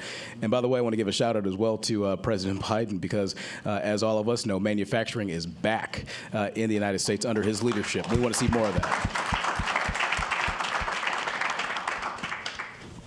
So ordinarily, we see a problem where there is plentiful amount of labor, and labor's desperately looking for work. And in other times, there's so much work, and there's not enough labor. Thanks in large part to the tremendous historic federal support we're getting on the local level across this country. I feel like we can work to balance it out. In Newcastle County, what we did is we partnered with local laborers to create apprenticeship programs for those out of work, largely individuals coming out of the criminal justice system, and that's helping to feed the supply of labor for historic efforts like this, as well as other construction needs across our community. It's really important for us that we continue to keep our eye on the ball. As time goes on, these apprenticeship programs, sometimes they can lack off, they can slack off, and opportunity is lost. But because there's really historic resources, there's a historic amount of work which allows us to not just run these programs and run these classes to train, but have a continued steady supply of work so that the work is done in our communities by people from those communities. Thank you. So we've got just a few minutes left. I know this is dangerous to try to limit elected officials with timing, but if you could briefly share something that you're taking out of this convening today that is going to sort of help you most scale up your efforts, because we don't get people in the room together just to talk. We want there to be action, and so I'm hopeful that there is something that you have taken from today already, or hope to take before the end of the program to help scale up your efforts. So we've got about 30 to 45 seconds apiece. I'll be brief. I'll just say that the Biden-Harris administration has our back by evidence of this, and we need to spread the news. We need to spread the news that they have our back and that these dollars are available, and that collectively, by working together, we can get it out the door to help our communities. Yeah, I want to echo that. I feel like there's an extraordinary array of people here. I feel like every city, town, county in the country should be represented in this room. It should be if not the number one priority, top priority. This is about keeping children safe. This is about good union jobs, and we need to be out there making sure everyone across our country is doing it. For my part, I'm learning about so much, sort of learning about the work that's being done in other communities, and I'm proud that this is an administration and a group of elected officials and others who are working to create a solution for a generational problem. And it is also not the only one that this administration is addressing. I'm looking at climate action by way of example. I mean, that's something that's been ignored for centuries. I overstate. I'm a politician. For so long, and this administration is taking it seriously. It's taking structural change is necessary in so many respects, and finally, we have an administration that is excited to do that work and to do it well and deeply. And it's just inspiring to be a part of it. I guess, thank you for convening this. While I was waiting in line outside, I had some really meaningful conversations. While I was waiting for my COVID test, I had some meaningful conversations. You know, I am so lucky now that I have these folks in my circle, I'm calling you in my circle now, everyone I talk to, who had really great ideas about communications, how to make sure that we're accelerating this really quickly in even a small place like Wausau. So I think I now have great context for this, so thank you. And I would say that Secretary Fudge, I think, touched on the fact that lead service lines had been banned in the United States for some decades. And now we still have so many lines in the ground, and now there's urgency. There is urgency in President Joe Biden and Vice President Kamala Harris's administration to get the lead out, to remove these lines from the ground, to protect the public safety and health of citizens all across the United States, but namely, you know, in Great Lakes states that have the majority of lead service lines in the United States. I'm going to say the same thing that I mentioned just last week when many of us were here for the United States Conference of Mayors, and that is this. If you want things to get done, if you want projects to happen, if you want lead service lines to be pulled out of the ground, then send resources directly to cities. Send resources to mayors. We are...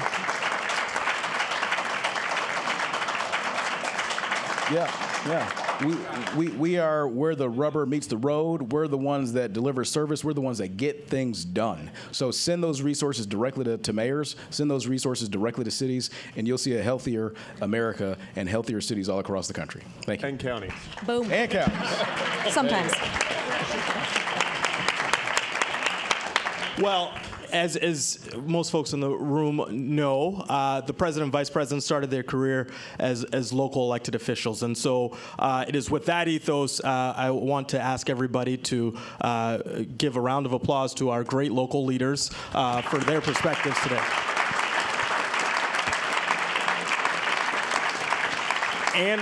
And we kept the program on time, so well done. Yeah. All right. Thank you, everybody. Thank you. Thank you. Good to see you.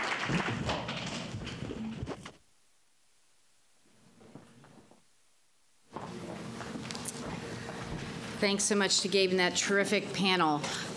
So as Gabe said, the vice president did start as a local official, so she knows how important the role of local public leadership is. But I think one of the things that she's carried forward in her work as a local state senator, vice president, is that public officials need partnerships to be able to get the work done. So that's why this next panel is so important, which is a panel all about partnerships with philanthropy, with private sector, with labor organizations. So it is my pleasure to introduce our terrific OMB Associate Director, Candace Falshing, to open up and introduce the next panel. Thank you.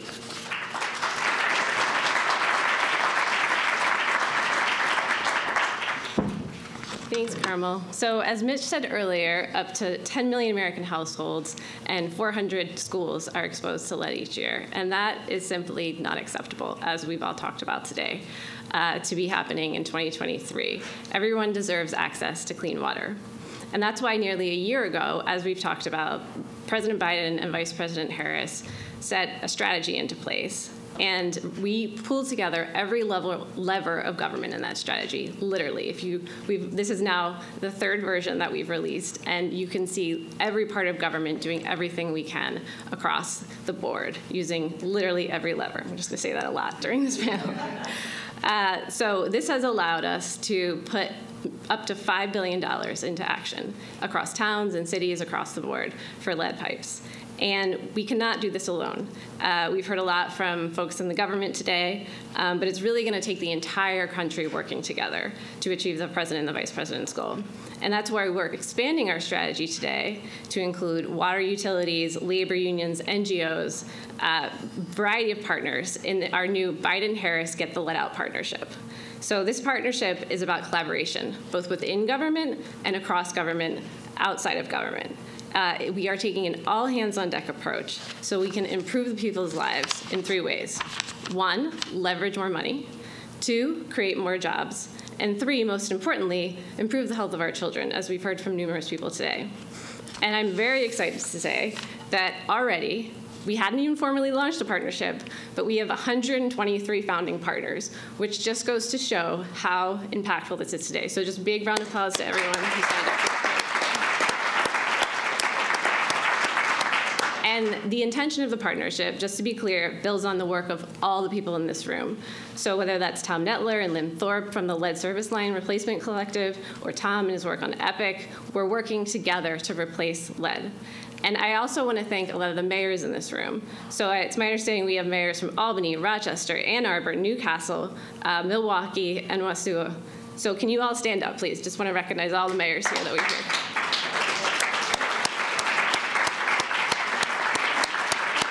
Big round of applause for you guys. Thank you all. Thank you all for your leadership. All right, and while we're thanking people, just want to thank all the people at the White House and the Vice President's office who have been involved in making this happen. So can all the staff just please stand up and who are making this happen? Tess, Nicole, all right, so now back to this fantastic set of leaders that we have here. So I'd like to invite the panelists up on stage.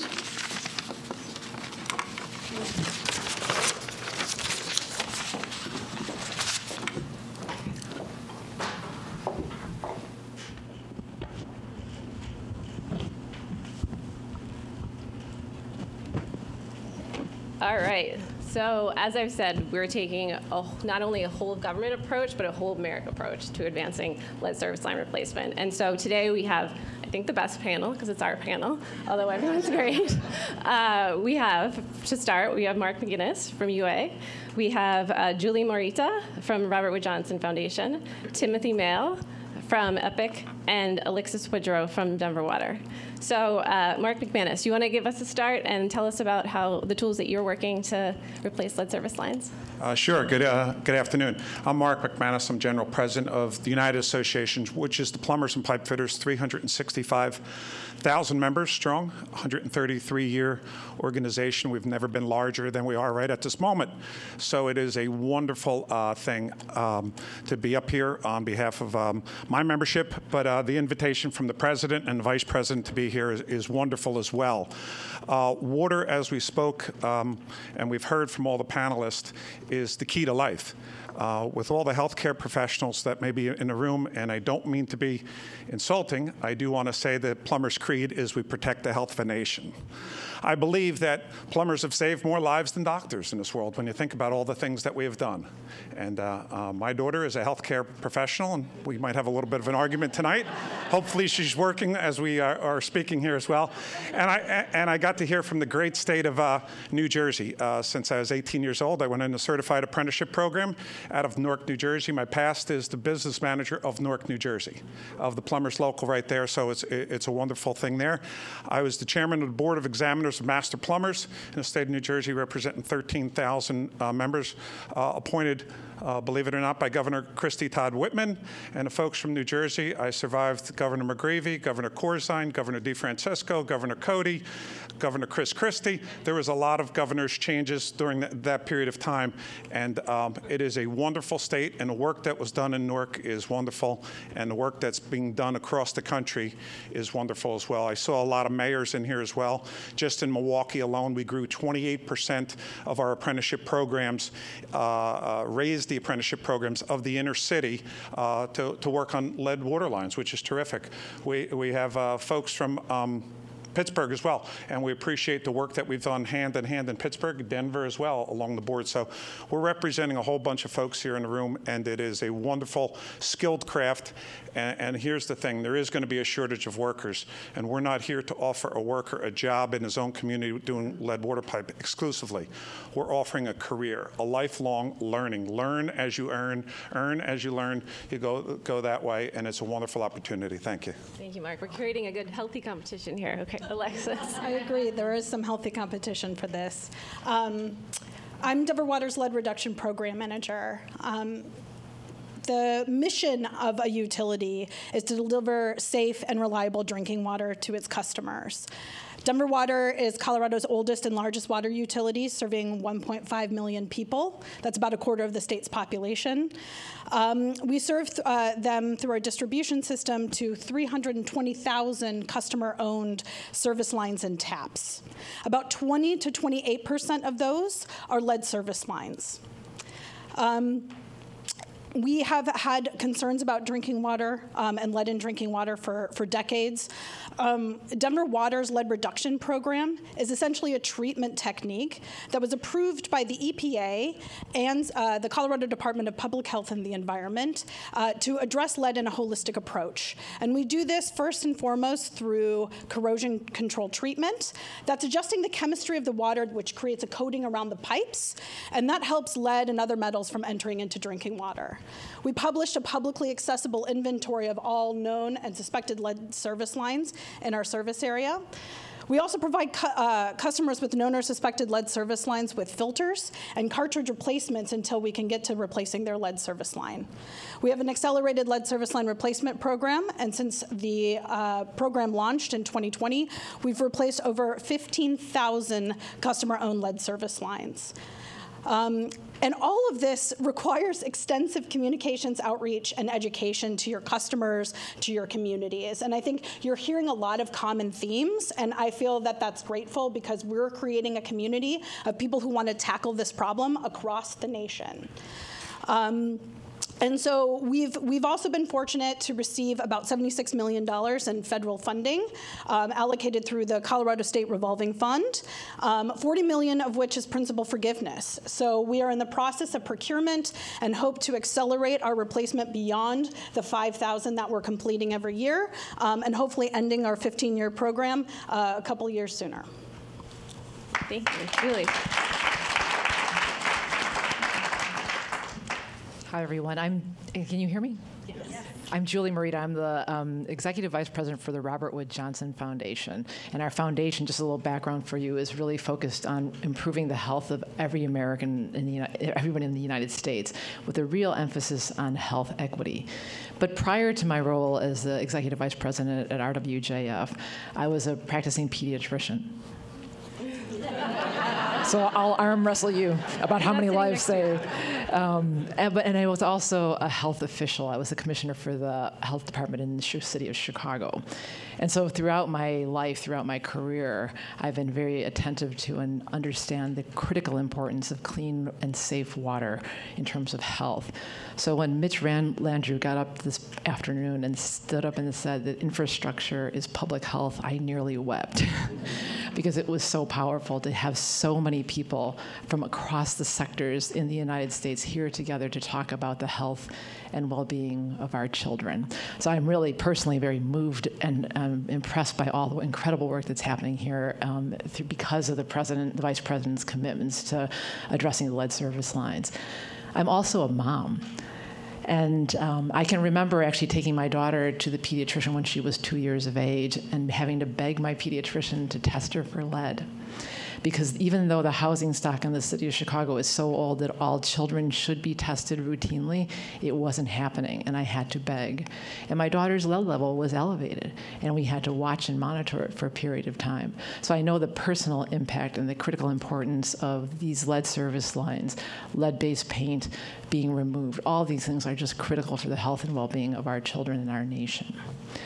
What I'm really thrilled about is that you can see that these investments are so important.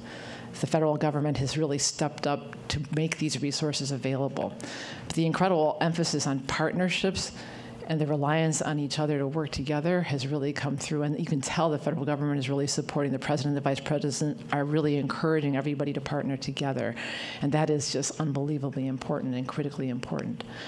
Where RWJF really does emphasize and put our resources toward is addressing systemic and structural barriers to health, that particularly those that have impacted our communities of color, our American Indian nations, where we know there are high prevalence, high numbers, really high prevalence of lead service lines in those communities.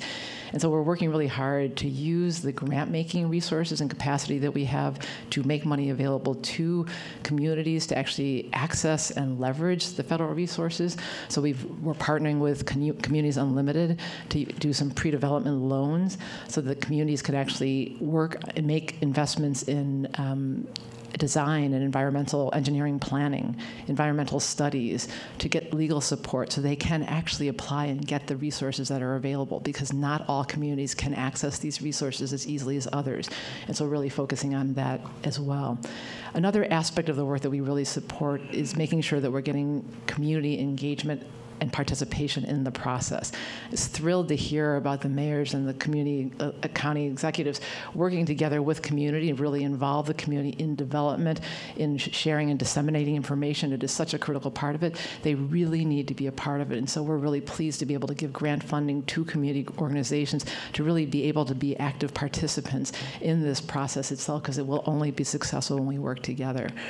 So when I look at what's happening today, I just can't tell you how thrilled I am that we are able to be a part of this process, that we're able to use our resources to really help really leverage the other resources that are available.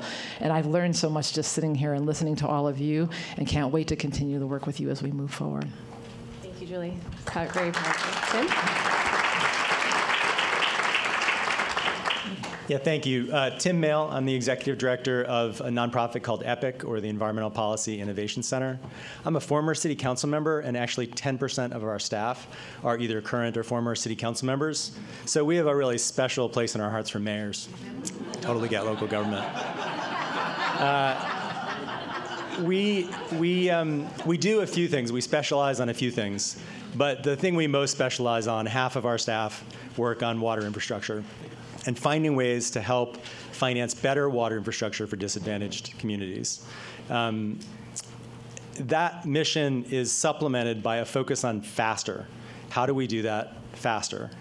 And we wouldn't be doing that but for some time I spent here in the Obama administration, where I worked on infrastructure projects and just saw how many delays and obstacles, paperwork, red tape, arise in the face of almost every infrastructure project for usually really good reasons, and how much work it takes to deal with those obstacles. So as a nonprofit partner with lots of other partners in the room and on this panel, overcoming those obstacles is what we're really focused on.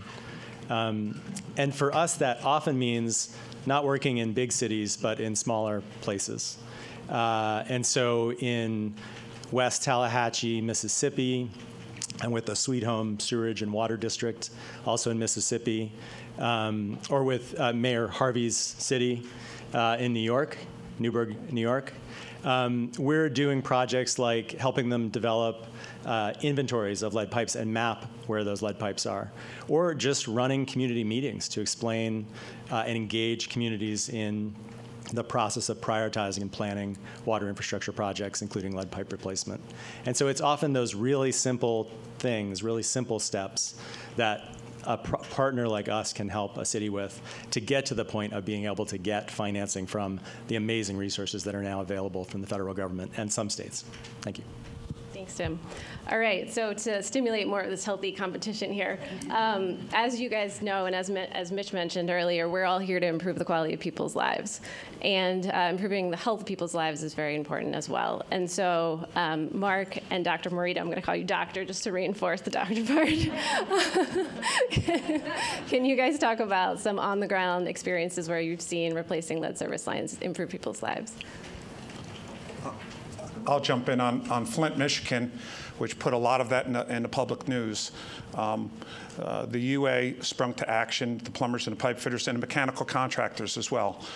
We put in 6,000 kits in people's houses, all on a voluntary basis over months and months of Saturdays and Sundays. 6,000 water testing kits within there. 4,000 faucets were replaced there as well too. So. Partnered with Kruger's, which was about $25,000 each, $50,000 to donate water, which is a wonderful feeling that you fill up with. At the same time, quite honestly, it's a disgusting feeling that you're giving Americans bottled water to do their everyday needs. So that was the story of Flint, and we've replaced over 30,000 water lines in the city of Flint. Again, you know, a city without the resources.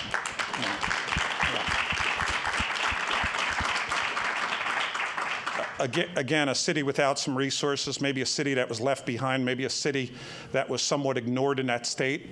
If you're an American, if you're on an Indian reservation, you're in rural America, as we've heard before, you're in the cities, you know, everybody's entitled and everybody deserves and everybody should have clean water on that aspect. But Flint is a story that is both a positive and a negative of what can be done, of a call to action real quick.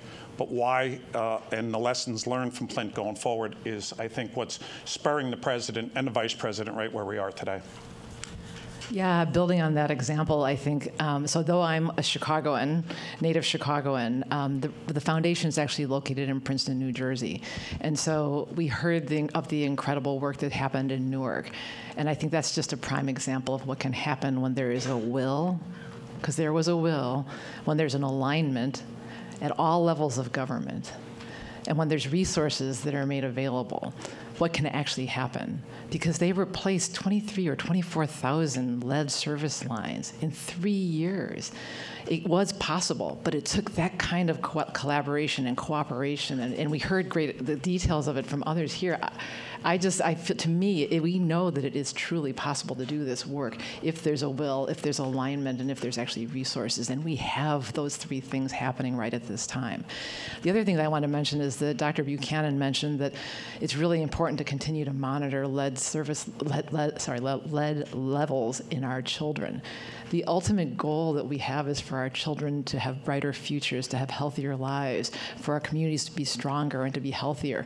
And we can do that, and we can monitor the progress and the impact that we make when we look and see what happens to those lead levels in our children. Where we had goals of being less than 15, we're now looking at much, much lower levels because progress has been made. We need to continue to see that progress. So I think there's a lot of progress that has been made, and there's more, and we need to monitor and track to make sure that we continue to make that progress. Thank you. All right, just transitioning now to equity. So we've talked a lot about equity during the day. It's obviously a very important issue to the president and the vice president, and they have a whole initiative on Justice 40 to promote equity and investments and benefits to disadvantaged communities. So I'd like to bring Tim in here and Julie again to talk about how we can work together both across sectors to promote equity and to ensure that the people that need them most and the communities that need the funding most are getting them to replace lead service lanes.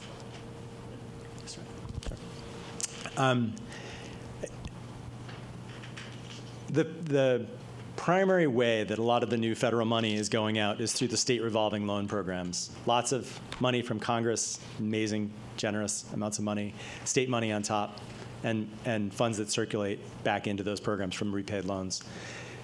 The new money includes what is effectively a grant side and more loan programs. And historically, and the research shows, have not gone to black and brown communities, have not gone to small communities. This administration is fixing that, and I am so happy about the Justice 40 initiative language in the bills that pushes money, mandates that money go to disadvantaged communities. The kind of ways that we're working together really focused in helping states are doing things like looking at the ways their programs are structured, how disadvantaged or historically underserved is defined, and how that fits into programs. Right, so just to give an example, in the state of Illinois, if you're a city or a community above 25,000, you're not eligible for the additional subsidy.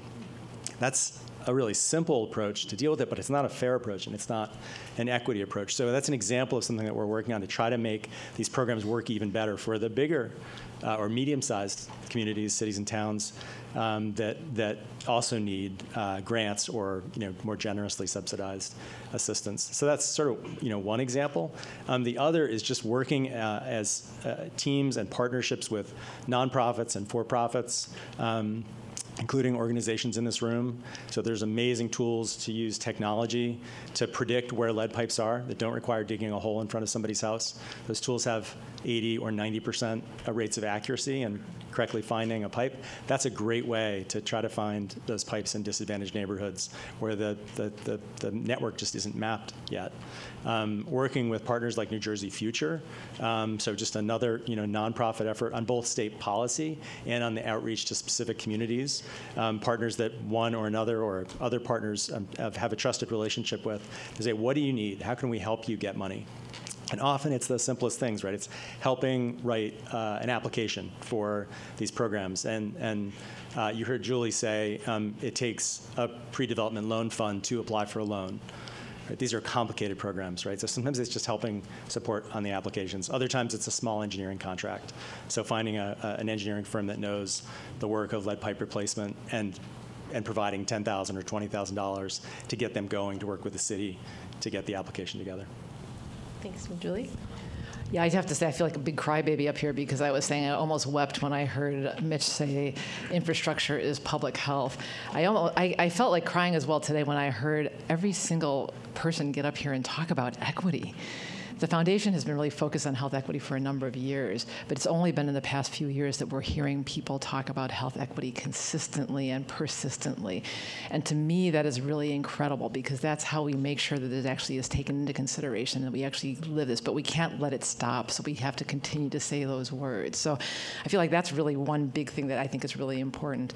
The other thing that I think is really important is we have to acknowledge that what we have had is systematic and structural inequities built into our system so that our communities of color, our American Indian nations have many more lead service lines in them.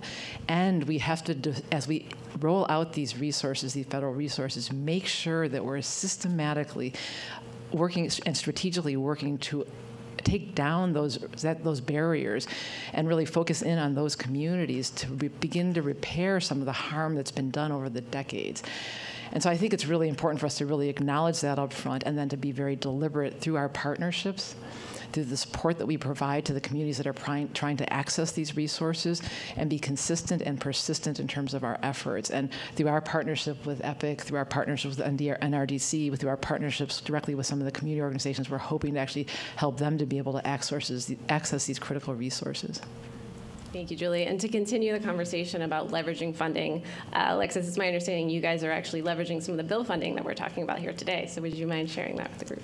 Sure. I mentioned it earlier in the introduction, but Denver Water in 2022 applied for a loan through the Colorado State Revolving Fund, and we were able to receive $76 million, $40 million of which is principal forgiveness, or similar to grants, and the idea is to accelerate the replacement. We're similar to a lot of cities in the mid. We might be the most westernmost. Not that it's a competition, but we have tens of thousands left. So 15,000 has been a significant achievement, and we're really proud of what we've done. But we've got a lot more to do, and this funding is helping us turn that directly into action.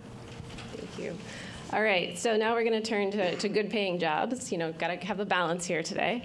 Mark and Alexis, we've talked a lot about jobs throughout today and the importance of them. Can you guys help us understand some best practices or examples of how we can work across sectors to help create good-paying jobs? Well, the United Association, we have 300 training centers across the nation. We have members that live in every community, every zip code, every congressional district there. We spend $250 million a year of our own money in training. In 4 years, that's $1 billion in training. No grant from the federal government, just from our own members. But the key is the workforce. The work, thank goodness for the Biden administration, from the CHIPS Act to the Infrastructure Act. The workforce is, and it's an aging, graying, shrinking workforce. To attract people into the workforce is tough. So we need the wages, we need the benefits. I heard the good mayor from Ann Arbor, I believe, said we need to look at best practices as well, best value contracting, because that matters. The lowest common denominator to fix lead pipes, we're going to be back refixing them if you don't have skilled, qualified people that are spending, that money on continuing education. And lastly, one last thing, one thing that hasn't been touched here, we're speaking of communities of color, Indian reservations, everything else. We have tradeswomen build nations. We have 50.5% of the United States population that, quite frankly, aren't attracted into the trades proportionately the way they should.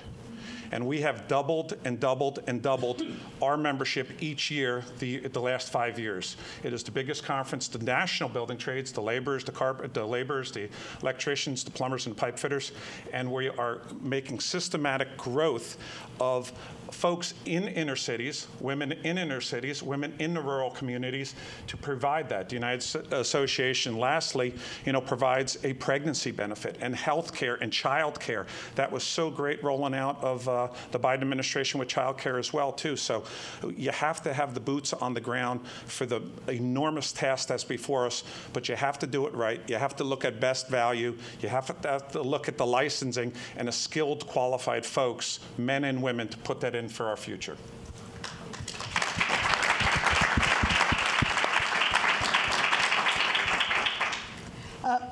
A significant portion, about 20 to 25% of lead service lines that are replaced annually in Denver water service area are performed by our own crews.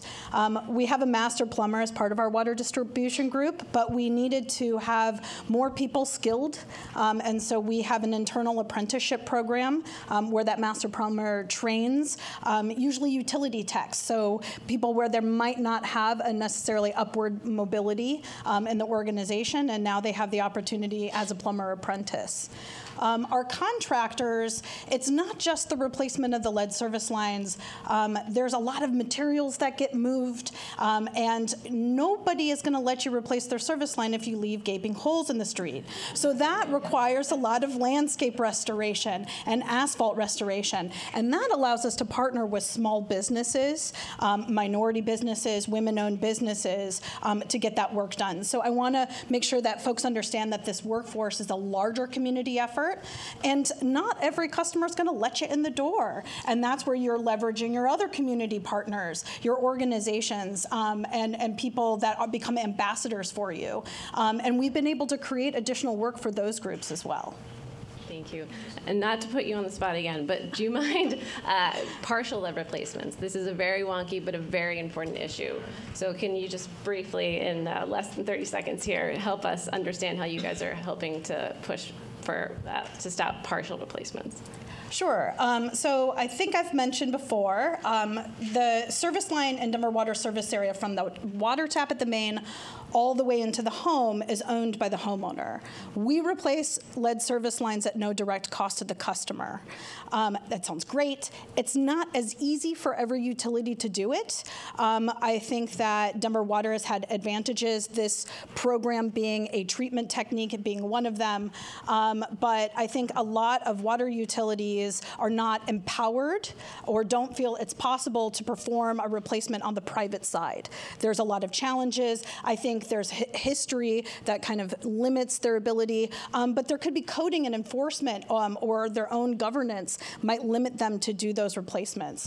And so I think that there's policy barriers that probably need to be addressed across the country, but there's also partnerships, the community groups that can make those inroads where you can get those funds to do it. It's not easy to get customers to comply, and I think you've heard some of the stories from the other cities about how you build that trust. But I think Denver Water's been really fortunate to be able to do that, and I'd like to see the people in this room and others, pave the way and empower utilities to help take this on. Thank you. All right, I just want to thank all our panelists here. In closing, I think we have been the best panel. As I said, we stimulated some healthy competition. We're going to do more work. Yes. Thank you. Thank you, guys.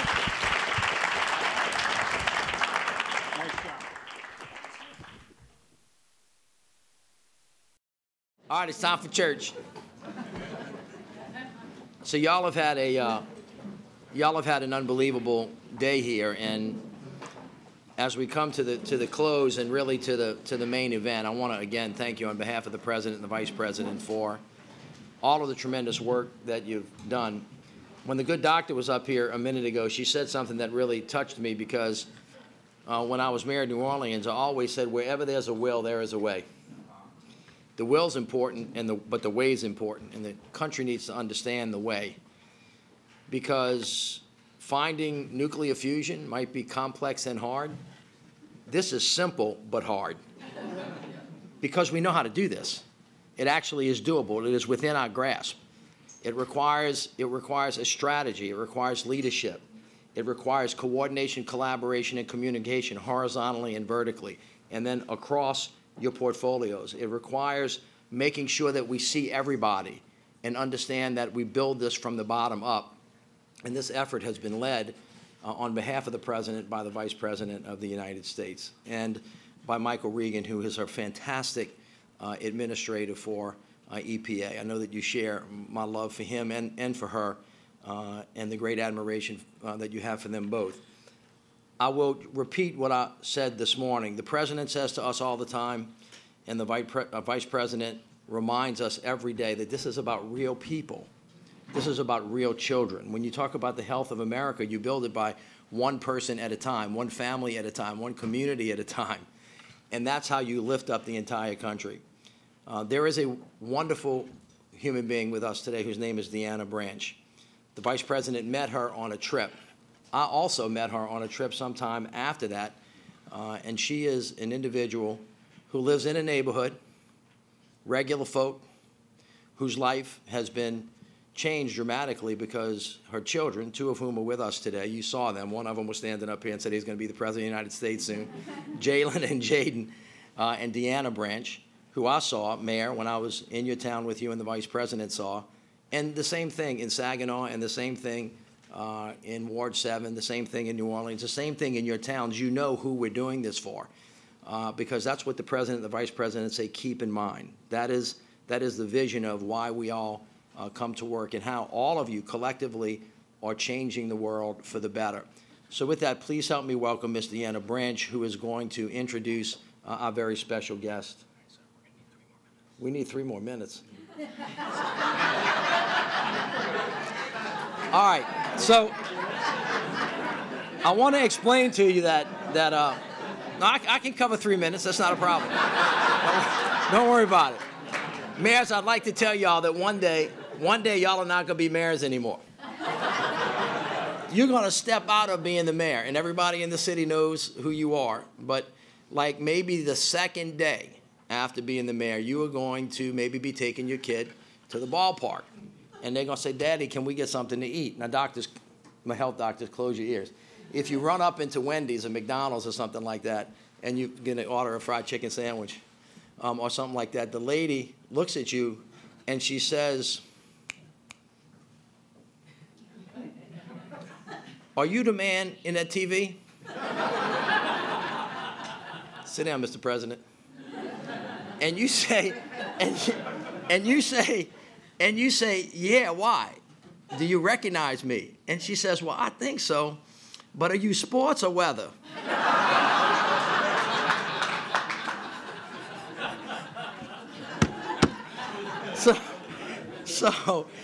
So I just want to get you ready, you know, because every day really, really matters. You have 1,440 days in a term, and every one of them counts. And good mayors count every one of their days and make sure that you count the success that you have pipe by pipe, neighborhood by neighborhood, house by house, person by person.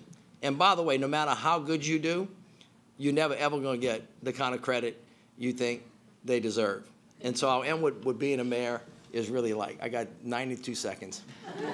So y'all know who Brooks Robinson and Cal Ripken were, right? All right. Some people say I look like him, but I don't think so. Cal's like a lot bigger than me. But they had the greatest third baseman of all time. And they had this guy sitting on the third baseline who was hassling him all the time. He couldn't do anything right. Of course, this guy never missed a ball, never missed a game, but he couldn't do anything right. So Cal got really upset, pulled the guy out of the stands and said, if you think you can do this job, why don't you try it? The guy said, no problem. Get out the way. Give me your glove. So the first ball comes to this guy, goes right through his legs. Second ball comes to him. It's a pop fly. He drops it.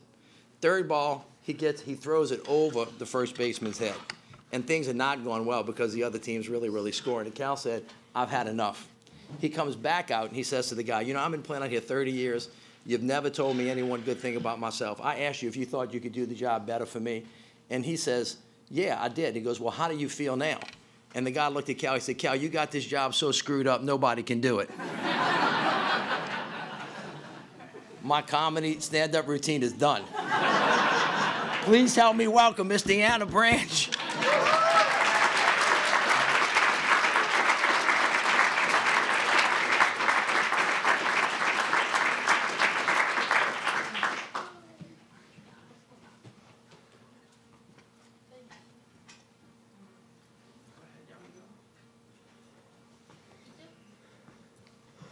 Thank you, sweetheart.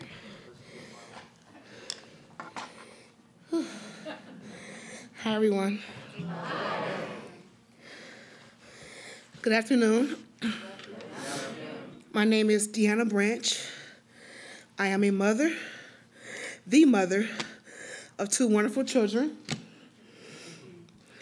Aiden and Jaden Branch, and also a community organizer with the Coalition on Lead Emergency, COLE for short. It is an honor to be here today to talk about our country's commitment to protecting children from the irreversible and damaging effects of lead poisoning by removing lead service lines. I must thank President Biden and the members of Congress for listening. COLE and frontline community groups across the country have been advocating for the removal of lead pipes and access to clean drinking water for all communities who are devastated by elevated blood lead levels. We found out when my son Aiden was 2 years old and had to be hospitalized not once, but twice due to the severity of elevated blood lead levels. When I found out what happened to my son, I had no idea of the severity of lead exposure. After learning how I needed to be there for my son, how I needed to be there for my community, I began to advocate and fight for children everywhere who don't deserve to be exposed to lead in their water and lead in their homes. I am happy to share now that Aiden is now 9 years old and standing beside me today, healthy and well, with a gift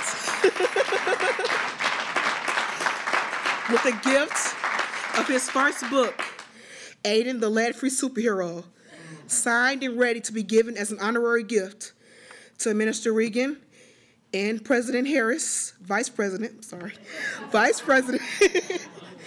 Harris, for all of their hard work. Thank you to Minister Regan, Vice President Harris, and the Biden administration for taking the first step with the bipartisan infrastructure plan to help cities and states remove all of their lead laterals. Now it is up to communities to hold our elected officials accountable to implementing the infrastructure bill. It is up to utilities to share what they need to ramp up their lead service line programs. Most importantly, it is up to our government agencies and mayors and governors to act with a sense of urgency to prioritize removing every single lead service line. In the words of my son, Aiden,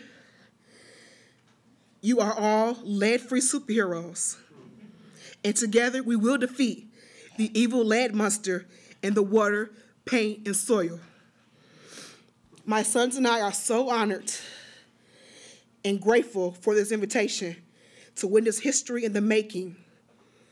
Without further ado, I would like to introduce you to Minister Regan and Vice President Harris. Thank you.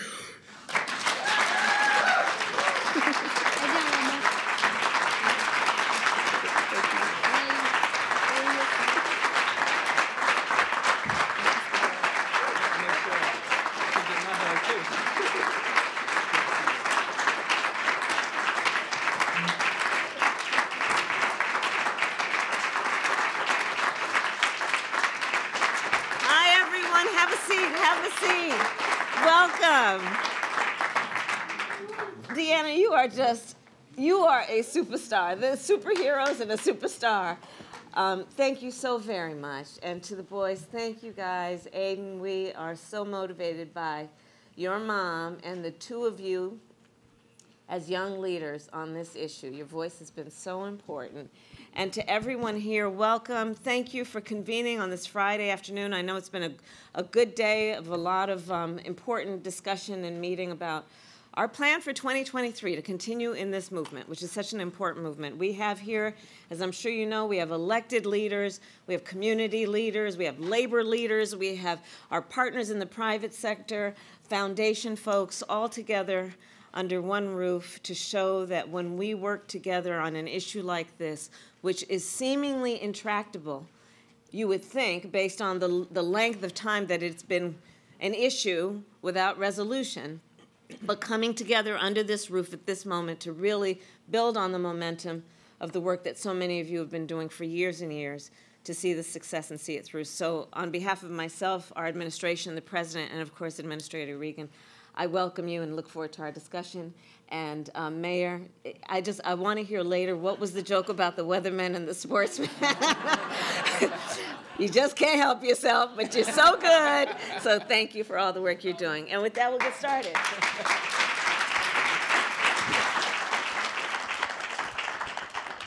All right. Good afternoon.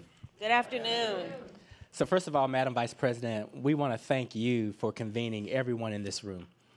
You haven't missed anyone. We have labor, nonprofits, our agencies, and the private sector, all who are here with one thing in mind, and that's to get lead pipes out of all of our communities. Now, I've had the honor of traveling all across the country with Madam Vice President. We've had some fun, but it's a serious matter. We've traveled to cities like Newark, New Jersey, Milwaukee, Wisconsin, and we've seen firsthand the challenges that our communities are facing. Madam Vice President, it's been an honor to travel with you, and I've seen firsthand your commitment to clean water and also environmental justice. Talk to us about why that's a priority for you in this administration. Well, when I look at these two young leaders here with their mother, Deanna, that's why it's a priority as much as anything. And again, I just want to thank you, Deanna, because we spent some time together. A year ago, she and I were spending some time before we walked in here. A year ago, January of last year, is when we first met. And you told the story of Aiden, which is sadly a story that many mothers and fathers and parents around our country can tell, which is about the clear injustice of it all as much as anything. When we think about fundamental rights, we should understand that it should be a right of every occupant of this earth, and certainly of our country, to have clean water. Let's just start there. Okay, then let us understand, because many may not be aware, sadly, that it is not a right that is guaranteed to all the occupants of our country. That in many communities, families, children, parents cannot take for granted that they will turn on a tap and that clean water will come out. And I think we would all agree there is nothing about this that should be considered a luxury or an option. It is essential to the sustenance of life and the well-being of all of the people on our planet. And I keep referring to the world and the planet because this is sadly not only true for here in the United States and for us as Americans, but it is a global issue in terms of the proportion. And we will at some point talk about, I think, the optimism and belief that we all have that our collective work will have a global impact because of the model we will set based on the work we do in our own country. So I think of it that way, and then I think of the issue as connected with environmental justice, because it doesn't take much data or scientific opinion for us to realize and know that access to clean water is often a function of one's socioeconomic condition, geographic location, race, and ethnicity. It does not take much investigation or knowledge to know that, for example, the communities where lead pipes still exist and will be eradicated because of the administrator's work, because of our president's priority, because of our collective priority, will be eradicated in the next 9 years, but that those communities that have lead service lines and pipes are exactly those communities that are socioeconomically low income and are invariably communities of color, poor communities. Doesn't take much to think about, well, how did that come to be? Well, lead pipes, they were a thing at a time, so they weren't only in those communities. Yes, that's true. However, when it became clear that through those lead pipes, the water that was produced results in severe and significant public health consequences, including learning issues for the children, that communities that had resources could eradicate it themselves. If there was a tax base that can sustain the municipality, perhaps then public entities would have removed those pipes. Or homeowners who had the resources to pay the hundreds or thousands of dollars that were required would have removed those pipes. But what about the folks who are living in communities where they're living paycheck to paycheck and couldn't possibly, if they are renters or homeowners, invest in the kind of resources and the kind of work that would remove those pipes? So it is an environmental justice issue also. It is an environmental justice issue when we think about the overlay between this issue and so many others that compound the burden that specific communities then face. Because usually this will exist in the same areas where we are looking at food deserts, where we are looking at underfunded schools, where we are looking at inadequate or difficult access to public transportation. So this is how I think about this issue, and also I think about it in the context of being a child of parents who were active in the civil rights movement, who fought every day and shouted and marched for justice, which was about equality and equity, and fairness and freedoms, including the freedom to live and thrive and be healthy and enjoy one's childhood, not to mention the rest of their life. Thank you for that. And I know this summit is about clean water, but let me pick up on where you're leaving off. This administration is about building back better and investing in America. Talk to us about what this moment means to you and what this moment means to our country.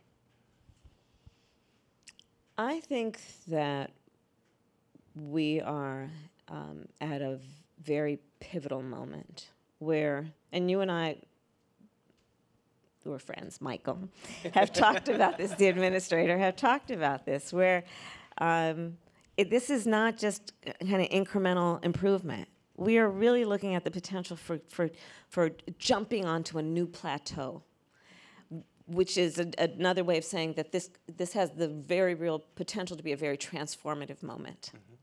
Think about it. Our team has calculated that we have probably, between the infrastructure law, between the Inflation Reduction Act and some of the other work, we're probably looking at a federal government investment of up to $1 trillion on these issues that are about our climate. $1 trillion. And right.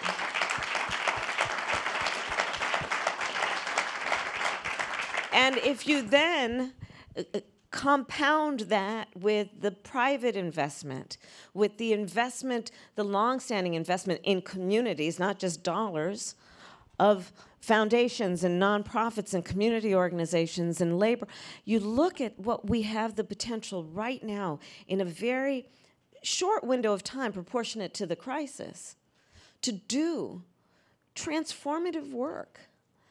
That's how I think of this moment.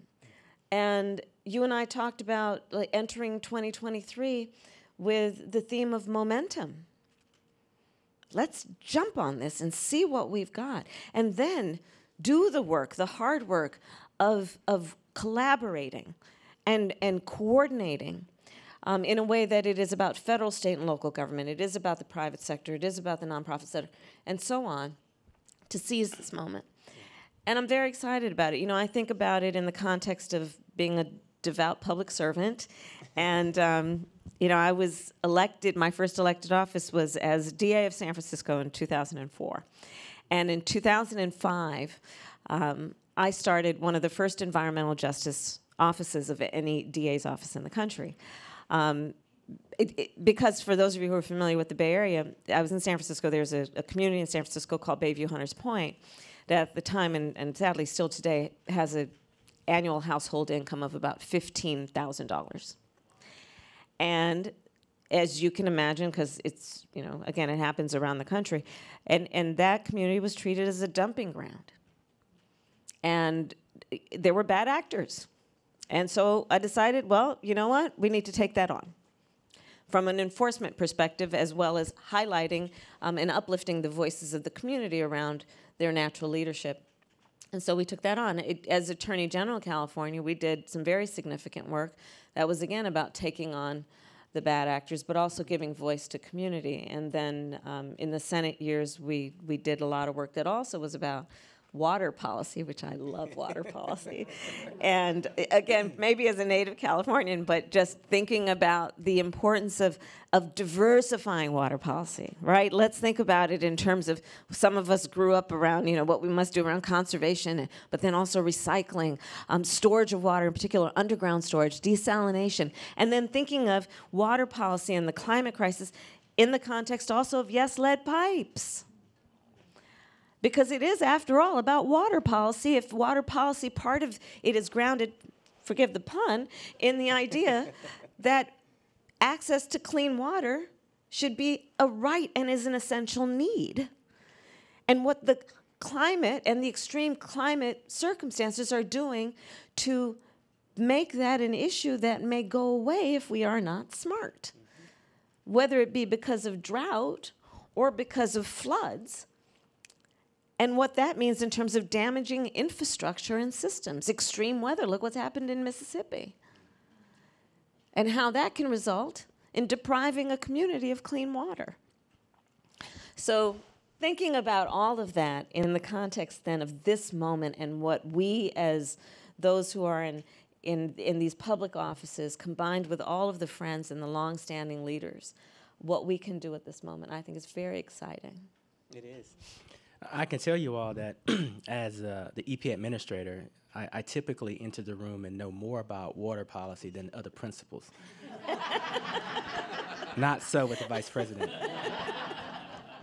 You know, I really am excited. It is a transformative moment. Yeah. And I'm excited as EP administrator about the relationships we have with our state, local, and regional partners. You know, can you talk to us a little bit about, and you and I have talked about this, the importance of these partnerships, but also public-private partnerships? Yeah. I think it's the only way to go, frankly, because, you know, first of all, we as the government, and in particular the federal government, we have the unique ability to scale. But it is in these other sectors that you have a certain depth of skill and knowledge that, coupled then with our ability to scale, can really, again, be transformative.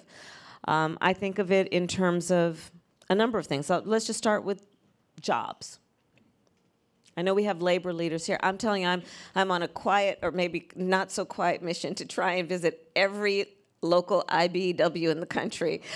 You know, the work that is happening through, for example, that union that is about skills development, 4-year apprenticeships that, you know, some of us chose to acquire our knowledge through colleges and universities, but there are other highly skilled professionals who are acquiring their knowledge through these apprenticeships. Which, by the way, the beauty of them, which we still need to get the word out, These are 4-year rigorous programs, and while the student is in the program, they get a stipend, so they don't actually have to worry about, can I get educated or pay my rent? They then come out with incredible skills that are about engineering and math and all of that, and are taking on jobs that allow them to raise a family, to go on a 2-week vacation from time to time and buy a home. We need their skills. We need the skills of the folks that these apprenticeship programs are cultivating. Because we can't invest $1 trillion and then ask our private sector folks to match it, ask our foundations to match it in some way, and then have nobody to do the jobs. Right? So there is that piece of it. There is the piece of it in terms of the collaboration about just local, state, and federal. The president and I both started our careers in local government. I love mayors. I love mayors. I do. Some mayors in the house. I've talked with the mayors many times over the years, and even just recently, there was a group that was here for their conference. I mean, mayors are there on the ground. And mayors, by the way, poor things sometimes. I mean, everybody knows who you are. They know where you live. They will come up to you in the grocery store, and they will talk with you at Little League games, wherever. I need this thing fixed. I need this thing addressed. Mayors don't have the luxury of being theoretical about very practical issues. And they then, knowing their community, knowing where the resources are, can do the work of making everything that we do here hit the streets in a competent and efficient and effective way, including, let's really put on ourselves the importance of the metric of speed and haste, meaning all these plans and ideas we have, let's get them out there and make them real, as opposed to, kind of having conferences and just talking about what we're going to do. Right. Mayors are a big part of that. State leaders are a big part of that. Where we have that kind of investment is critically important to make it real in the lives of real people. But that's how I think about it. I think about it in terms of the private sector. I've been meeting with a lot of CEOs, for example, here and internationally. In fact, I convened a bunch of CEOs in Tokyo when I was in Japan for another reason, but to talk with them and other CEOs about how are we talking about these jobs.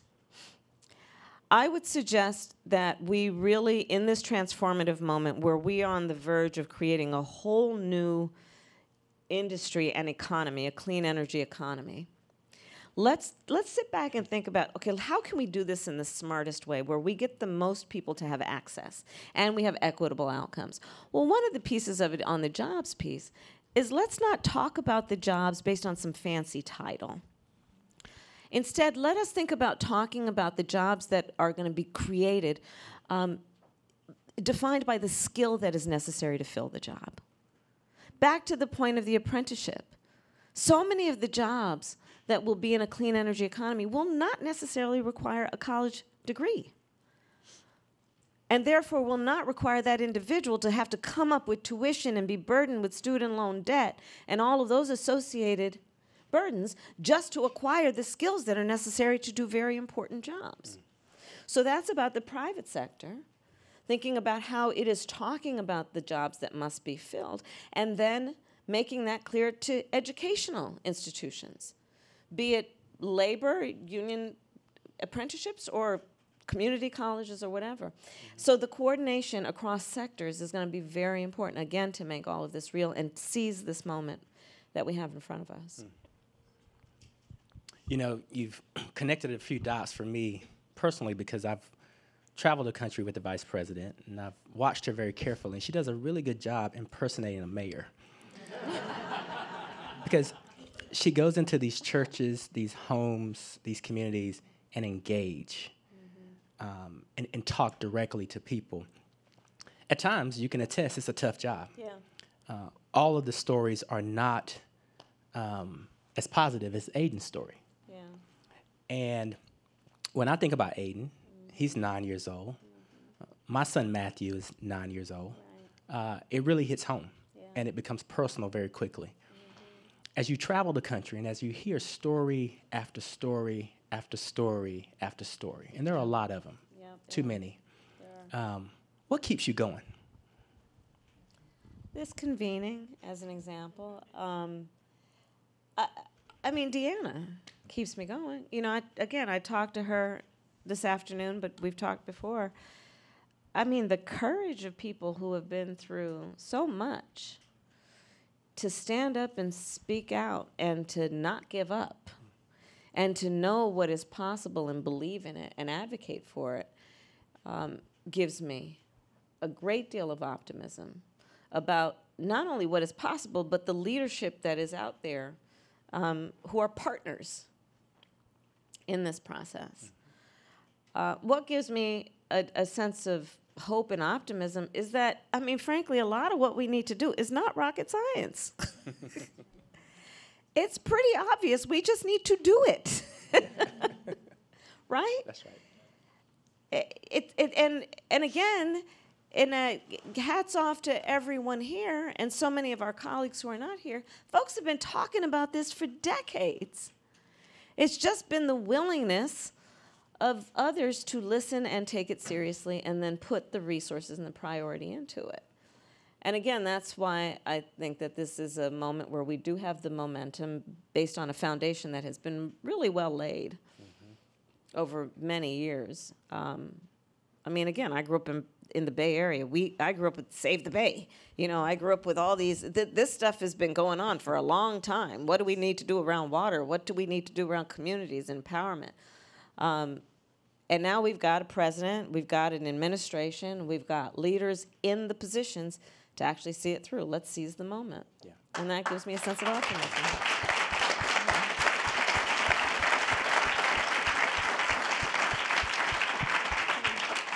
So we are at a very crucial time. This is a great moment to be in. And, you know, a lot of leaders have professed some of the things that this administration has espoused, but this administration has been successful in getting us to this point. Your leadership, the president's leadership. What's the secret sauce? To what? to which part? To this level of success in terms of getting the resources, the people in the room, the rowing in the same direction. Yeah. I think it's almost like the law of physics. It was going to happen because we were all headed in the same direction. And we got it, right? We're, again, from these different sectors. I think it's also just this clock on this issue is banging down the door. We think about this in terms of the environmental justice movement, the movement for smarter water policy as a function also of the climate movement, right? And in the last only couple of years, maybe handful of years, has, for example, the UN unambiguously said this is a crisis. For all of us who have been tracking this for years and years and years, they're kind of, well, you know, they were a little ambiguous about it. Maybe there are people who differ. And then finally, with an exclamation point, no, it's real. We look at what's happening in terms of extreme crisis. I was just in my home state of California last week at a site which is doing very important work in Southern California around underground storage of water and talking about, you know, again, that this is taking on a portion that on one end is about drought, on the other end is about floods, and then what do we do to capture the rainwater instead of pushing it into the ocean, and let's rethink this, because that's not very smart. By the way, jobs and all that will come from rethinking how we do this and from redoing how we do it. But I think that there is just an undeniable quality to this issue now that perhaps people could overlook before. You look at Lake Mead. For any of us who have been tracking that, I visited Lake Mead. Just in the last 10 years, the amount of drought that it has experienced, so that we're talking about bathtub rings of where the water was just a decade ago, much less years ago. The wildfires, we used to talk about wildfire season in California. It's not season, it's all year round. hurricanes, floods. I think that the undeniability of the issue is also part of what has given us this kind of exponential push toward smart policy in the last couple of years, in spite of the work that, again, has been done for decades on it. Well, I don't know about the rest of you, but there's something comforting about having a self-professed water policy nerd as the Vice President of the United States. All right. Well, thank you. But here, that's very kind. Thank you. That's very kind. Okay, I'm also a space geek. Okay. Wait, but I bring that up because to your point about it just occurred to me that I really should share this thought with folks. I'm sure you're thinking it already, but where we've come in terms of space exploration and the technology around space and satellite technology. Mm-hmm. So I'm the head of Space Council, and I really do have a strong like for space. I love space. In fact, I encourage any of you who have not seen the Webb telescope photographs. If you've not seen it, please take a look at those photographs. You know, for all of us who have been doing our work for a long time, we can get a bit cynical. We've seen it all, and we just kind of, you look at those photographs. When I first saw them, we're looking billions of years ago, galaxies being formed. It's extraordinary. When they first handed me the photographs, because I'm the head, so they kind of showed me a little bit before it was made public, I had the most highly articulate response. Wow. So included in all of the work we are doing on space technology, the satellites. So we just launched a satellite. Everyone's probably aware of this. NASA just launched a satellite that for the first time ever will give us a map of water around the globe. Mm-hmm. Think about what that will mean on this issue for which we are convened and working. Our ability to map on a global scale where the water is, we have a sense of that, but where it's going. Is it going away? Right? And so you combine all of these factors. I think that we are, again, in this moment where we can exponentially just surge the work that needs to be done. You know, I'm smiling because it's this level of enthusiasm that required me to call Bill Nelson at NASA and confess to him that my son went as an astronaut trick-or-treating. He did? It was because of the conversation you and he had about space. So who we elect matters. Let me just...